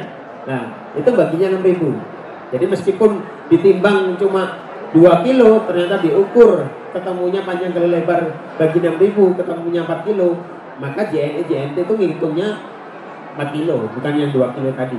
Dihitung paling tertinggi antara timbangan sama yang ukuran volume ini. Nah, kalau kargo pembagiannya 4.000. Kalau ekspor pembagiannya 5.000. Ya. Paham ya? Bisa dipahami ya ini ya. Oke, next. Nah, nih yang kalau Pak Budi tadi cerita masalah LCL, ya, ini perbedaannya. Pengiriman ke luar negeri itu dibagi dua. Ada yang melalui kapal laut, ada yang melalui udara. Kalau LCL itu kebanyakan pakai kapal laut. Kalau yang ekspor eceran yang sering saya lakukan itu pakai kapal udara. Ya, bedanya ini. Jadi kalau kelebihannya laut itu biayanya lebih murah. Jadi ada Pak Budi pernah cerita tadi. Sempat cerita Pak yang tas ya. Ya, tas kirim ketemunya per tasnya cuma 20.000 Pak ya. Itu. Dan kalau pakai pengiriman yang udara akan jatuhnya lebih mahal. Itu kelebihannya LCL. Nah, sama ada kekurangannya juga, waktunya akan lama. Harus dengan dokumen yang lengkap. Nah, kalau yang udara lebih cepat 1 kilo sama kayak ibu-ibu bapak kirim paket ke JNT bisa di tracking juga kayak gitu 1 kilo pun bisa ini jadi lebih cepat malahan. Oke, next. Nah, ekspedisinya apa aja yang ada di Indonesia untuk pengiriman? Benar yang sampaikan Mbak tadi, pengiriman kalau laut itu ada 2 ya, ada di Tanjung Priok sama Surabaya itu kalau ekspor. Jadi meskipun dari mana, dari semisal dari Mojokerto itu harus kirimnya dari Surabaya. Dari Bali pun kirimnya ke Surabaya dulu. Terlepas itu nanti dioper dari pelabuhan Bali dioper ke Surabaya dulu Tanjung Perak, kayak gitu. Jadi terdekat mana antara Jakarta sama Surabaya. Ekspedisinya apa aja? Ini ekspedisinya. Teman-teman bisa lihat. Jadi kalau yang biasanya pengiriman luar negeri ya ada FedEx, DHL, udah familiar ya, sering ketemu kan, sering lihat ya itu. Terus mungkin yang agak kok aneh ya bahasanya itu ada Aramex, Skynet, Tata ya. Ini ekspedisi yang bisa melayani produk teman-teman untuk ekspor. Carinya kontaknya di mana? Cari di Google aja. Nah, semisal saya mau mirip ke Hong Kong melalui Aramex di Surabaya di mana? Cek aja. Ya, gampang kan? Nah, ini cari aja di Google ada. Oke, next. Oke, nah prosesnya seperti apa? Proses untuk ekspor eceran itu sama seperti kita domestik. Jadi pengiriman internasional itu ada namanya last mile, pengiriman pertama, terus pick up ya tadi diambil dari di rumah. Nah, kita konfirmasi dulu pastinya kan, dan aplikasi atau WA nanti ada di itu. Gratis Bu. Jadi pengiriman luar negeri sama seperti yang saat ini teman-teman lakukan sama JNT sama JNI. Jadi ada ekspedisi yang seperti itu. Nah, terus inbound itu masuk ke gudangnya mereka. Itu dicek. Ya, jadi Bapak Ibu ngomong sebenarnya mau kirim apa? Semisal kirim minyak, bilang aja kirim minyak. Kirim pakaian, kirim aja pakaian. Jangan sampai minyak tapi ditutup sama baju. Pasti akan dicek lagi soalnya. Bahkan dibuang. Karena saya pernah dapat kiriman. Begitu barang, saya nggak cek ya waktu awal-awal itu. Saya kirim ke Jakarta. Dicek sama tim gudang Jakarta. Ternyata ada isinya rokok. Dan itu harus dikembalikan. Itu pilihannya dikembalikan atau dibuang. Kalau dikembalikan ada biaya lagi. Seperti itu. Iya, udah jelas ya. Jadi prosesnya sama, tidak jauh beda sama JNT, sama JNT, sama kayak domestik gitu. Jadi sampai nanti di custom clearance itu untuk memastikan custom clearance itu biaya cukai ke negara setempat. Jangan sampai ada posisi di dalamnya ada barang yang berbeda dengan keterangannya. Oke, next. Nah, ini ya tadi kan Pak Budi sempat tunjukin Kingers. Ini benar yang saya handle secara langsung. Waktu itu kirim ke Taiwan, pemilik UKM ini dari Kediri. Nah, saya tuh ditegur sama bilang pusat saya yang di ini ada di Singapura. Nah, itu dicek. Waktu itu saya cuma kirim sampel bahwa ini keripik pare dan mereka punya minta fotonya, foto produknya seperti apa. Ya, saya tunjukin yang bagian depan. Oke, ada bahasa Inggrisnya. Jadi Mas Bagus kan bilang harus berbahasa Inggris, dua bahasa ya, bahasa Indonesia sama bahasa Inggris. Udah jelas dia. Terus ternyata ada lagi syaratnya, di belakangnya tuh harus ada ingredient. Jadi kalau ibu-ibu punya produk atau saat ini lagi cari nih di komunitas kami kan ada nih, coba cek kemasannya nih, udah sesuai belum? Dua bahasa, ingredientnya ada enggak? Terlepas itu nanti ada MUI apa enggak? Kalau ada malah bagus, poin tersendiri itu. Jadi ini yang perfect ya. Kalau cari produk harus yang ini ya standarnya. Kalau mau nyari buyer dari luar negeri. Terus kalau minyak kayak itu minyak dari Bali. Tahu ya minyak apa ini? Minyak kutus-kutus. Itu saya sering itu ngirim ke Hong Kong, ke Singapura itu sering. Ini syaratnya ada pakai dokumen namanya MSDS. Nanti saya bukain. Nah, teman-teman TKI kalau yang marketnya TKI itu yang dikirim itu kadang-kadang barang-barangnya bukan yang ribet-ribet Bu. Gambarannya apa? Enggak. Nah lagi tren saat ini di Indonesia tuh mereka ikutin juga. Kalau dulu ngirimnya tuh tolak angin, terus bedak bambu kayak gitu ya, terus salep 88 itu. Jadi barangnya bukan yang high class itu enggak. Barangnya yang biasa-biasa yang sangat sulit nyari. Yang sekarang lagi tren MS Glow gitu ya. Ya teman-teman TKI di sana bikin penasaran. Belinya MS Glow juga kayak gitu. Jadi kirimnya ya pakai ekspor keren tadi. Jadi, terus campur juga sama dengan baju. Tapi semua di data listnya itu dikasih keterangan ada jaket berapa ini, terus ada tolak anginnya ditulis nantinya. Oke. Terus ini tahu apa kira-kira? Ada yang tahu? Apa? Nggak tahu. Karat. Bukan. Ini tiwul. Nah, tiwul. Kebetulan yang ngirim waktu itu dari Blitar, Ibu. Jadi ini dikirim ke Hong Kong waktu itu. Tiwul, ya. Tiwul sama waktu itu ngirim jengkol atau pete yang kering, udah dikeringin. Gitu. Jadi baunya nggak berapa, tapi mereka bisa ngolah lagi gitu. Ini tiwul ini. Kirim pun nggak banyak-banyak, nggak harus 10 kilo nggak. Mereka kirimnya waktu itu 3 kilo. Gitu. Oke, next. Nah, ini dari data sistem kami.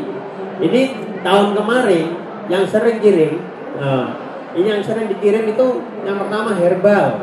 Jadi kayak minyak kutus-kutus kayak gitu tuh sering dikirim. Yang sering banget. Terus ada baju, yang pakaian itu ya, bisa batik, daster, gitu tuh sering. Terus kosmetik, MS Glow ya, yang lagi banyak kan sekarang. Terus buku-buku itu biasanya ini daerah Timur Tengah, Mesir kayak gitu. Jadi yang sekolah-sekolah itu nanti bisa pakai ini pengiriman, ngirim bukunya dari Indonesia ke sana. Nah, negara tujuannya yang mana? Yang paling sering itu Malaysia, Singapura, Taiwan, Jepang. Itu. Oke, next. Nah, ini dokumen. Sama seperti Mas Bagus cerita tadi ya. Siapa yang isi dokumen ini? Gak usah bingung Bapak Ibu. Yang bagian isi itu bagian pengiriman. Kayak kami ini yang isi. Saya pun nggak tahu ini artinya apa. Yang penting saya dapat petunjuk itu harus ditulis. Sudah ada. Jadi nggak perlu semuanya harus saya isi. Karena nanti udah di sana udah ada keterangannya. Syarat untuk 3 negara ini, Taiwan, Hong Kong, China, itu harus punya kitas, semacam kartu identitas tinggal sementara. Kayak gini. Ini 3 negara ini wajib. Tapi kalau untuk Malaysia, Singapura itu nggak perlu. Sama seperti kita ngirim dari Surabaya ke Jakarta. Jadi Mas Bagus cerita ngirim bawang goreng ke Singapura, itu ya barangnya sama mana barangnya kami proses kayak ngirim ke Jakarta. Itu 4-5 hari udah nyampe Singapura. Kayak gitu. Kecuali 3 negara ini wajib harus ada kartu identitas. Oke. Jelas ya? Next. Nah, ini MSDS. Tadi ini MSDS-nya putus-putus. Yang ngeluarin siapa MSDS ini? Yang ngeluarin produsen. Jadi tanya dulu, kirim email, Pak saya ada buyer mau kirim ke Saudi, ke Singapura, bisa nggak saya minta MSDS-nya? Ini yang ngeluarin dari pihak aplikasi. Oke, next. Oke, dari saya seperti itu. Ya, dan tegur. Mohon maaf nih ya, jadi presentasi saya kan dikejar maling. Oke, makasih. Saya kembalikan Pak Bet. Baiklah, terima kasih Bapak Wahyu. Tepuk tangan sekali lagi. Oke, mungkin karena keterbatasan waktu, karena mungkin yang ada yang baru datang dan baru join, mungkin untuk operator saya bisa disetelkan video profile community dari BBB Indonesia. Jadi pepatahnya Pak Budi adalah biar lebih kenal, jadi kita lebih dekat. Nah, karena kata sayang ya Pak Budi. Jadi monggo disimak dulu BBB itu apa, seperti apakah dan bagaimana kalau mau join, monggo disimak dulu 5 menit saja.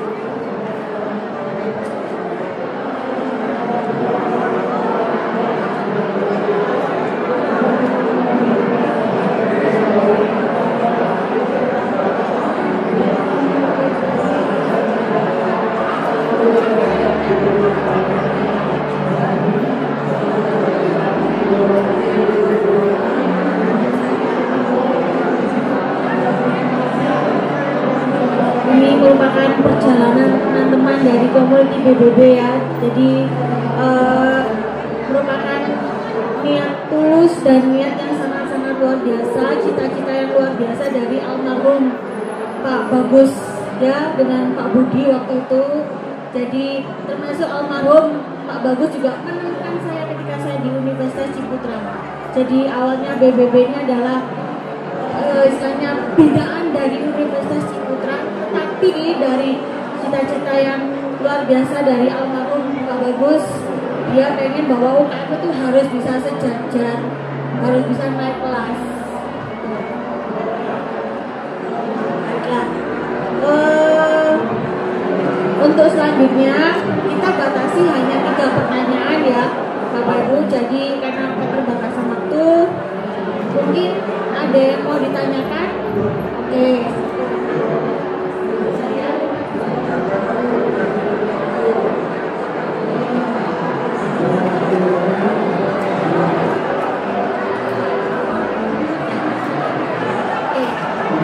Nanti kita sebutkan nama dan dimana ya. Nama saya Ricardo dari Mulyasari Surabaya.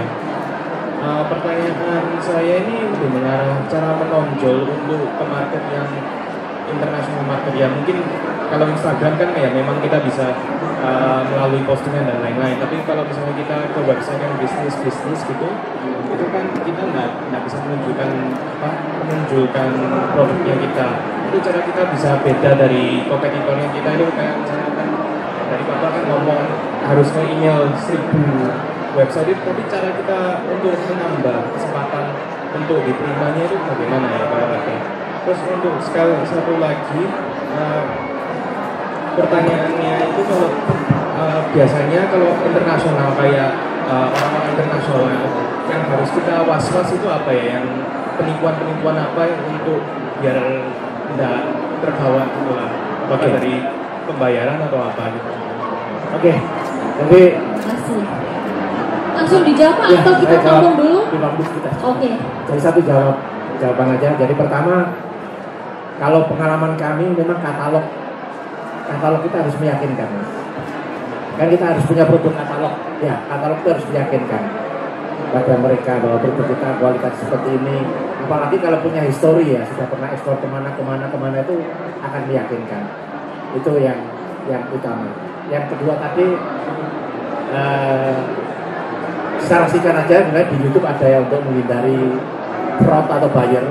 Itu caranya gini. Awalnya kita nggak usah ngomong spesifikasi produk kita, nggak usah diomongkan.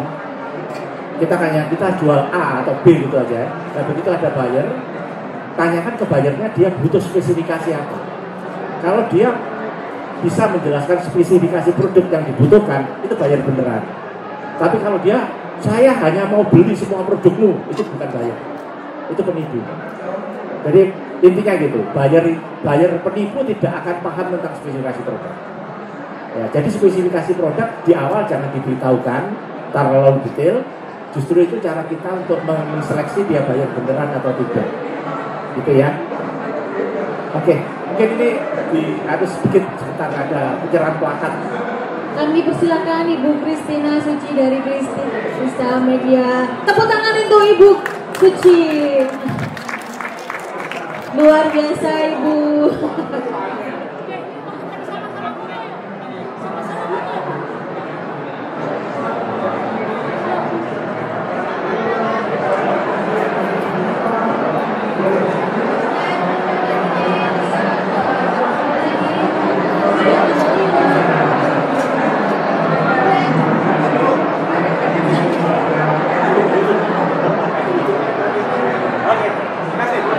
Tepuk tangan semuanya Bapak Ibu. Terima kasih Ibu, terima kasih. Sukses untuk Ibu, sukses untuk kameranya Ibu.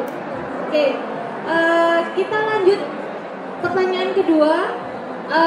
Oke, sebentar. Untuk penanya pertama, apakah yang sudah dijelaskan oleh Pak Budi sudah jelas atau gimana? Oke, untuk penanya kedua, apakah ada yang ingin ditanyakan? Oke, dari Mbaknya. Assalamualaikum warahmatullahi wabarakatuh. Pak, saya mau tanya, untuk retail, apa perlu kompro juga? Company profile. Nah, terus yang kedua kan ini banyak UMKM. Beliau-beliau ini seperti saya kurang karena untuk standar sih, Pak. Standaris gajinya. Oke, terima kasih. Baik, saya ulangi lagi ya Mbak pertanyaannya. Apakah kita bahkan ekspor kita perlu company profile, lalu apakah ada standar packaging? Nah Ya. itu pertanyaannya. Butuh nggak dua-duanya? Butuh. Ya, kita butuh company profile. Nggak boleh yang ribet, sederhana aja. Karena gini, apalagi terlebih dengan website ya. Website yang company profile kita siapkan juga website kita karena website itu berbahasa Inggris yang kita sesuaikan untuk segmentasi pasar keluar. Nah, Biarpun produknya nggak banyak karena kan kita masih baru, Pak. iya, saya cuma 4 varian ini. Saya cuma 4 varian. Ya, tetap karena mereka dari luar kalau perusahaan kita punya website itu ada kayak semacam nilai lebih. Iya. Apakah terus berikutnya dan kedua kemasannya? Ya kemasannya minimal kemasan yang tahan. Kalau tadi produk kita produk apa tadi Pak Budi cerita keripik, jangan sampai dari sini kirim keripik sampai sana terima remahan keripik.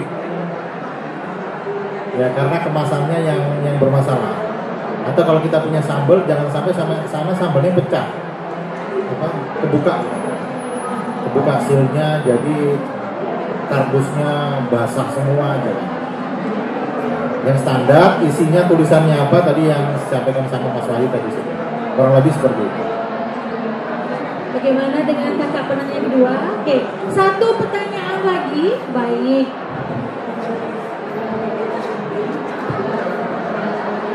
Pertanyaan pada Pak Budi. Kalau untuk pembentukan pendingin, apakah kontainer pendingin itu ada sharing kontainernya juga? Terima kasih. Itulah yang jadi masalah ya.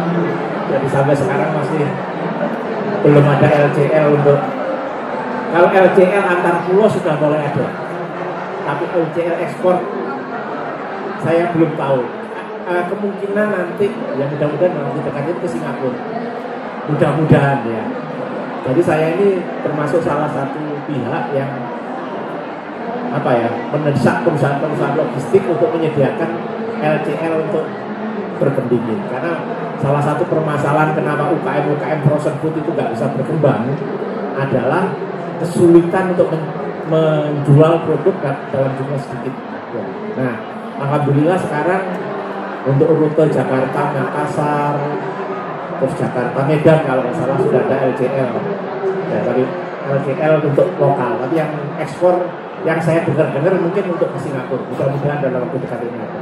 Tapi sampai saat ini setahu saya belum ada ya LCL ya. Jadi produknya apa kok? Tempe harus pakai pendingin. Tetap Itali tadi pakai apa? Oh produk lain. Itali itu bulan kerupuk telur asin. Tapi itu sudah Dapat belajar apa temannya yang ke Itali? Iya, tapi kalau si orang Indonesia yang tinggal Orang Indonesia di sana. Iya, sudah lama di sana. Teman-teman ya ini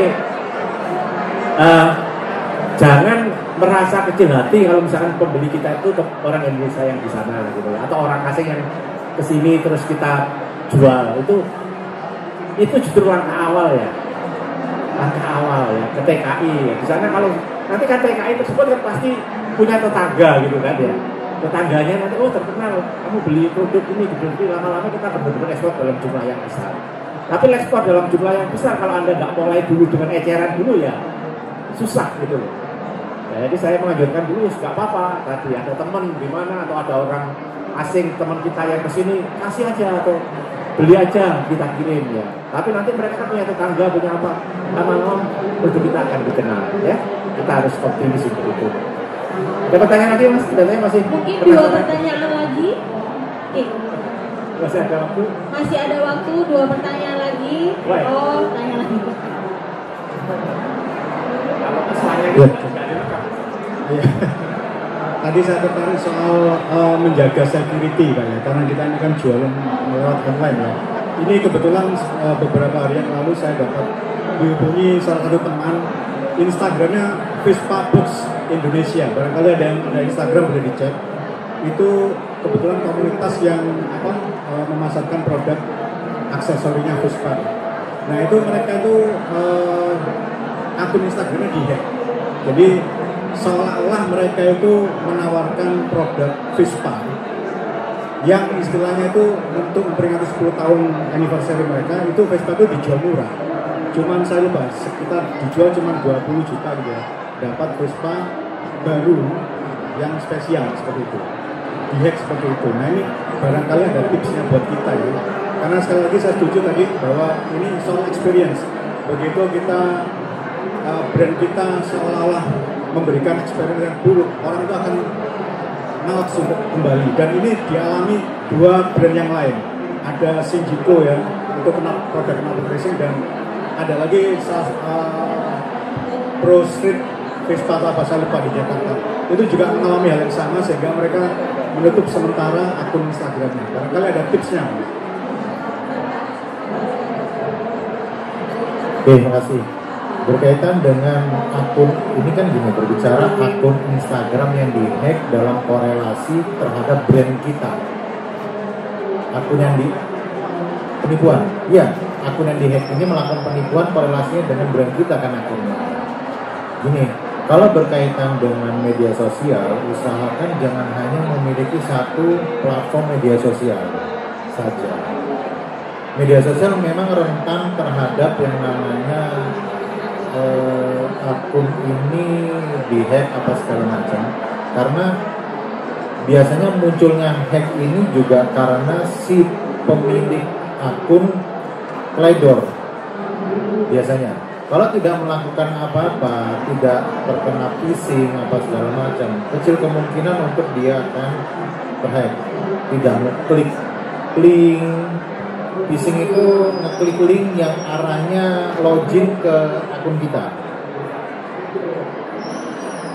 Phishing, teman-teman tahu phishing ya?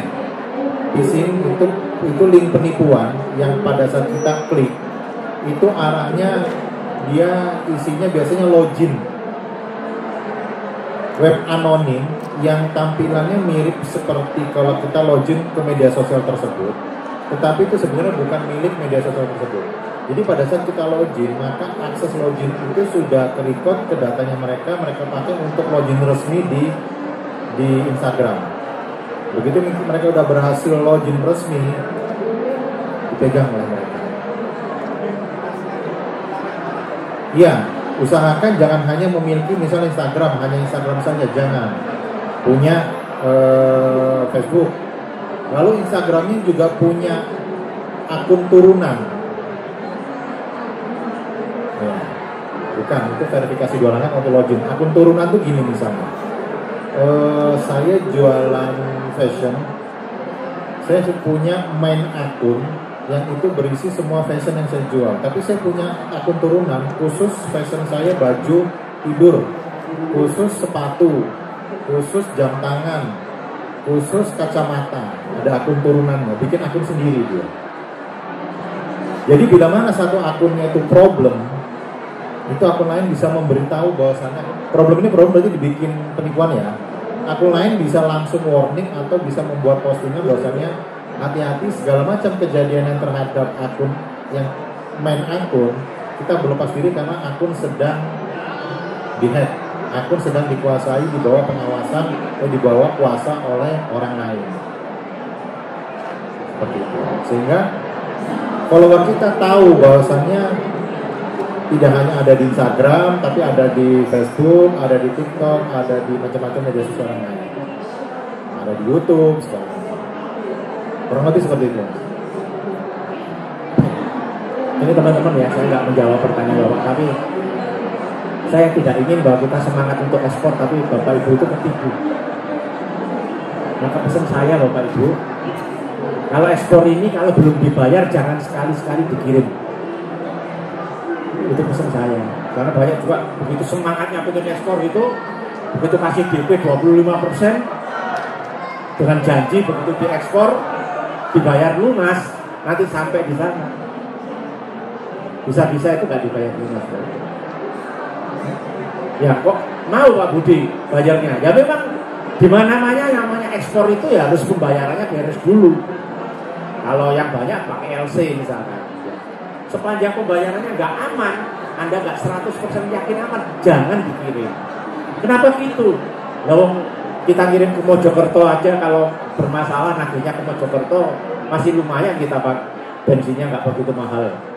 Ya kalau jualnya ke Kanada, nagih opo.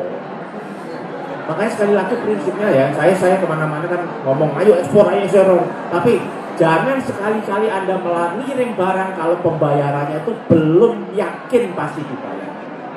Ya ini pesan saya ya, karena ayo begitu, karena gini UKM itu ada semangat, ada buaya itu kan buangannya bukan main, kalau itu beli bayarnya gitu kan, wah buangannya main di posting di Facebook, saya kedatangan buaya gitu, terus bayarnya kasih DP 30%, luar biasa, kirim satu kontainer misalkan, kita bicara kontainer dengan dijanji nanti kalau begitu sampai pasti saya bayar.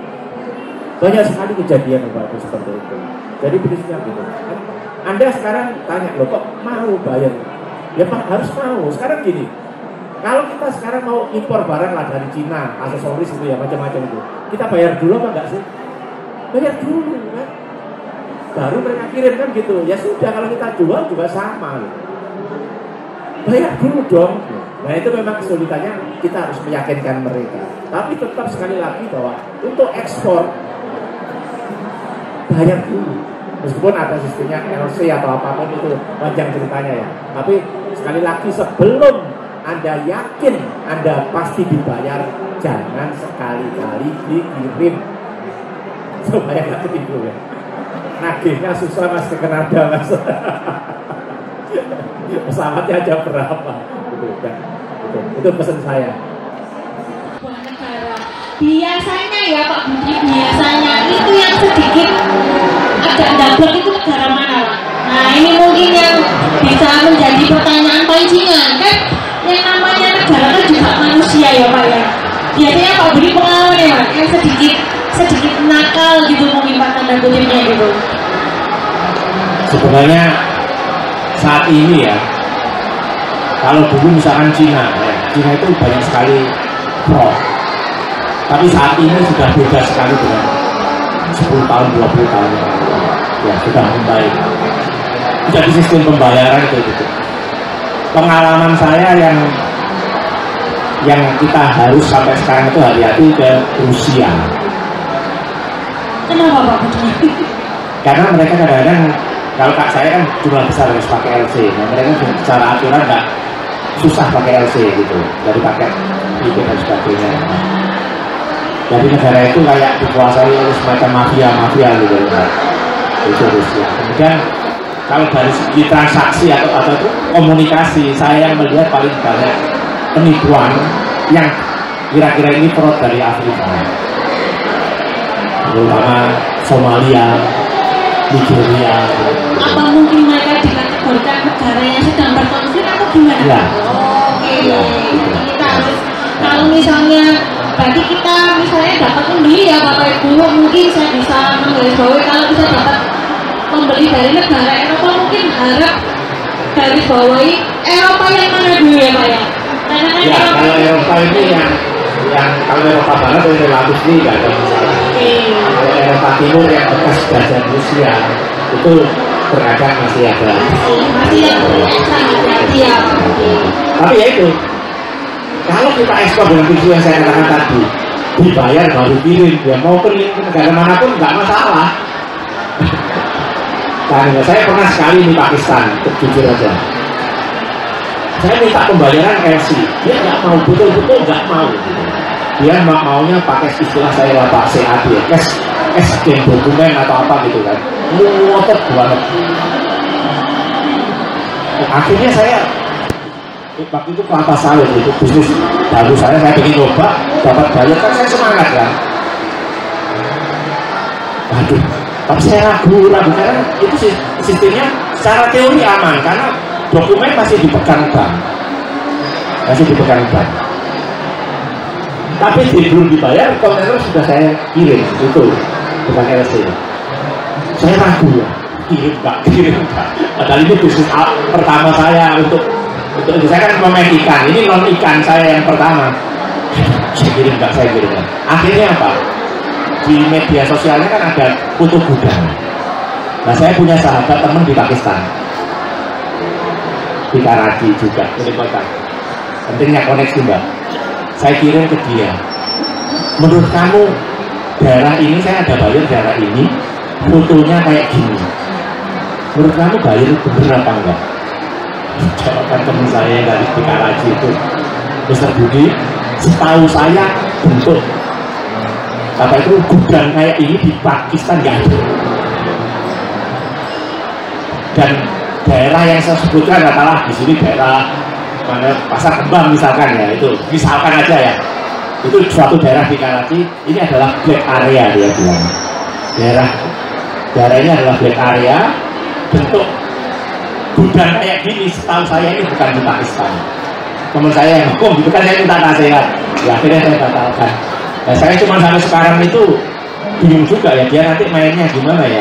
Tapi ada yang bilang ke saya, begitu saya kontainer saya kirim ke sana, meskipun dokumen masih di bank, dia akan peras saya. Karena kalau nggak dibayar kan saya bayar terus biaya kontainer tadi kan. Dan kalau dibalikan kan bisa pasti mahal kan biayanya. Dia akan peras saya, kasih diskon misalkan, harus dilepas dokumen atau semacam itu. Kemungkinan seperti itu. Kemungkinan seperti itu. Mungkin ada yang mau tambahan? Iya, Pak Budi versi yang besar ya. Kalau di eceran ada nggak? Di eceran untuk iklan apa segala macam, saran saya hindari negara India. Dicatat ya Bapak Ibu, hindari negara. Saya sendiri nggak tahu kenapa. Dibandingkan negara Asia Tenggara, kalau saya berpromosi, kalau saya nyasar coba ke India, itu yang masuk ke kami itu lebih banyak promo nggak jelas dibandingkan orang tanya produk. Kalau di eceran sih itu, tapi nanti bisa dicoba deh. Tapi pengalaman kami India nggak rekomendasi. Berapa kali kita coba India nggak rekomendasi. Karena setelah negara nanti kita bisa input kota, Mumbai apa itu saya coba. India khusus kan beberapa negara saya coba ya. India, negara Asia Tenggara masih oke. Untuk eceran bagus. Tapi nggak tahu kok minggir dikit ke India keluarnya yang chatting malah aneh-aneh. Itu aja sih saya. Kasih. Satu lagi Pak, dari saya pribadi, ini ya MC-nya cerewet ya. Jadi gini, ini mungkin menambah semangat untuk teman-teman. Saya tuh masih mengingat ini perkataannya almarhum Pak Bagus Pak waktu itu dengan Pak Budi. Ekspor yang saya spoiler ya, yang disebut dengan Pak Bagus itu bukan saya. Jadi kebetulan beliau Pak Budi ini di awal membangun BBB ini ada Pak Bagus ini juga almarhum ini teman saya juga, dan memang beliau berdua yang memang membangun BBB ini. Kok beliau berpulang, gantinya namanya bagus juga Pak. Lanjut Pak. Lanjut gini, biar tetap semangat, saya masih ingat perkataan beliau, pasar untuk ekspor Indonesia, Pak Budi juga, saya juga masih ingat adalah Timur Tengah. Apakah sekarang masih terbuka lebar Pak Budi? Nah, tepuk tangan dulu ke Pak Budi. Saya masih ingat loh Pak. Iya. Timur Tengah ini memang pangsa pasar yang sangat terbuka gitu dari Timur. Karena apa? Duitnya sebenarnya banyak Pak. Ya, duitnya banyak, di sana banyak. Dan juga permintaan yang berkaitan dengan standar kualitas dan sebagainya tidak setinggi misalkan Eropa atau Amerika. Nah, cuman ya itu kadang-kadang harganya nggak terlalu mahal ya. Gitu. Kalau saya pribadi kan saya ekspornya lebih banyak udang ya. Saya masih belum jualan ke Timur Tengah karena harganya masih belum cocok. Ya. Tapi sebenarnya kalau potensi pasar sangat potensial. Ya, tinggal masalah aja. Untuk dokumen juga tidak terlalu ribet. Hanya saja mereka menawarnya lebih jagoan nawar. Baiklah, tanpa ada tambahan ya Pak? Ya, saya nambahin dari sisi yang ekspor aja. Jadi untuk pasar Timur Tengah pertama saya tuh yang paling sering ngirim di Dubai. Jadi ternyata teman-teman DKI di sana Dubai itu sudah kompak. Jadi saya juga lihat story mereka di WA, ini punya TikTok, namanya Toko Indo Dubai. Monggo kalau punya TikTok di searching aja, itu produk barang-barang Indonesia dijual di sana juga. Jadi potensinya masih besar. Dubai itu ongkos kirimnya 300.000 per kilo. Berapa hari Pak Wahyu kalau boleh tahu? Yang pernah kita kirim kurang lebih 25 harian. Isinya apa Pak? Kalau boleh tahu waktu itu? Campuran bawangnya Mas bagus. Baik. Nah, campur-campur sih. Nah itu mungkin kisi-kisi cerita bahwa ekspor itu tidaklah sesulit yang kita bayangkan ya Om Bagus. Jadi semoga menambah semangat kita tetap terus berkarya, jangan kecil hati seperti kata Pak Budi. Ingat, ekspor itu tidak harus kontainer tapi bisa dalam hal kecil. Oke Pak Wahyu, oke. Baiklah, terima kasih telah mengikuti seminar kami dalam 2 jam ini. Terima kasih untuk teman pemateri dan mohon maaf jika ada salah kata dalam pemateri menyampaikan materi atau saya sebagai MC yang MC lanjutan istilahnya gitu. Tapi saya terima kasih. Jangan lupa mampir ke booth-nya BBB ya. Monggo berkenalan dengan teman-teman di sana. Jadi mungkin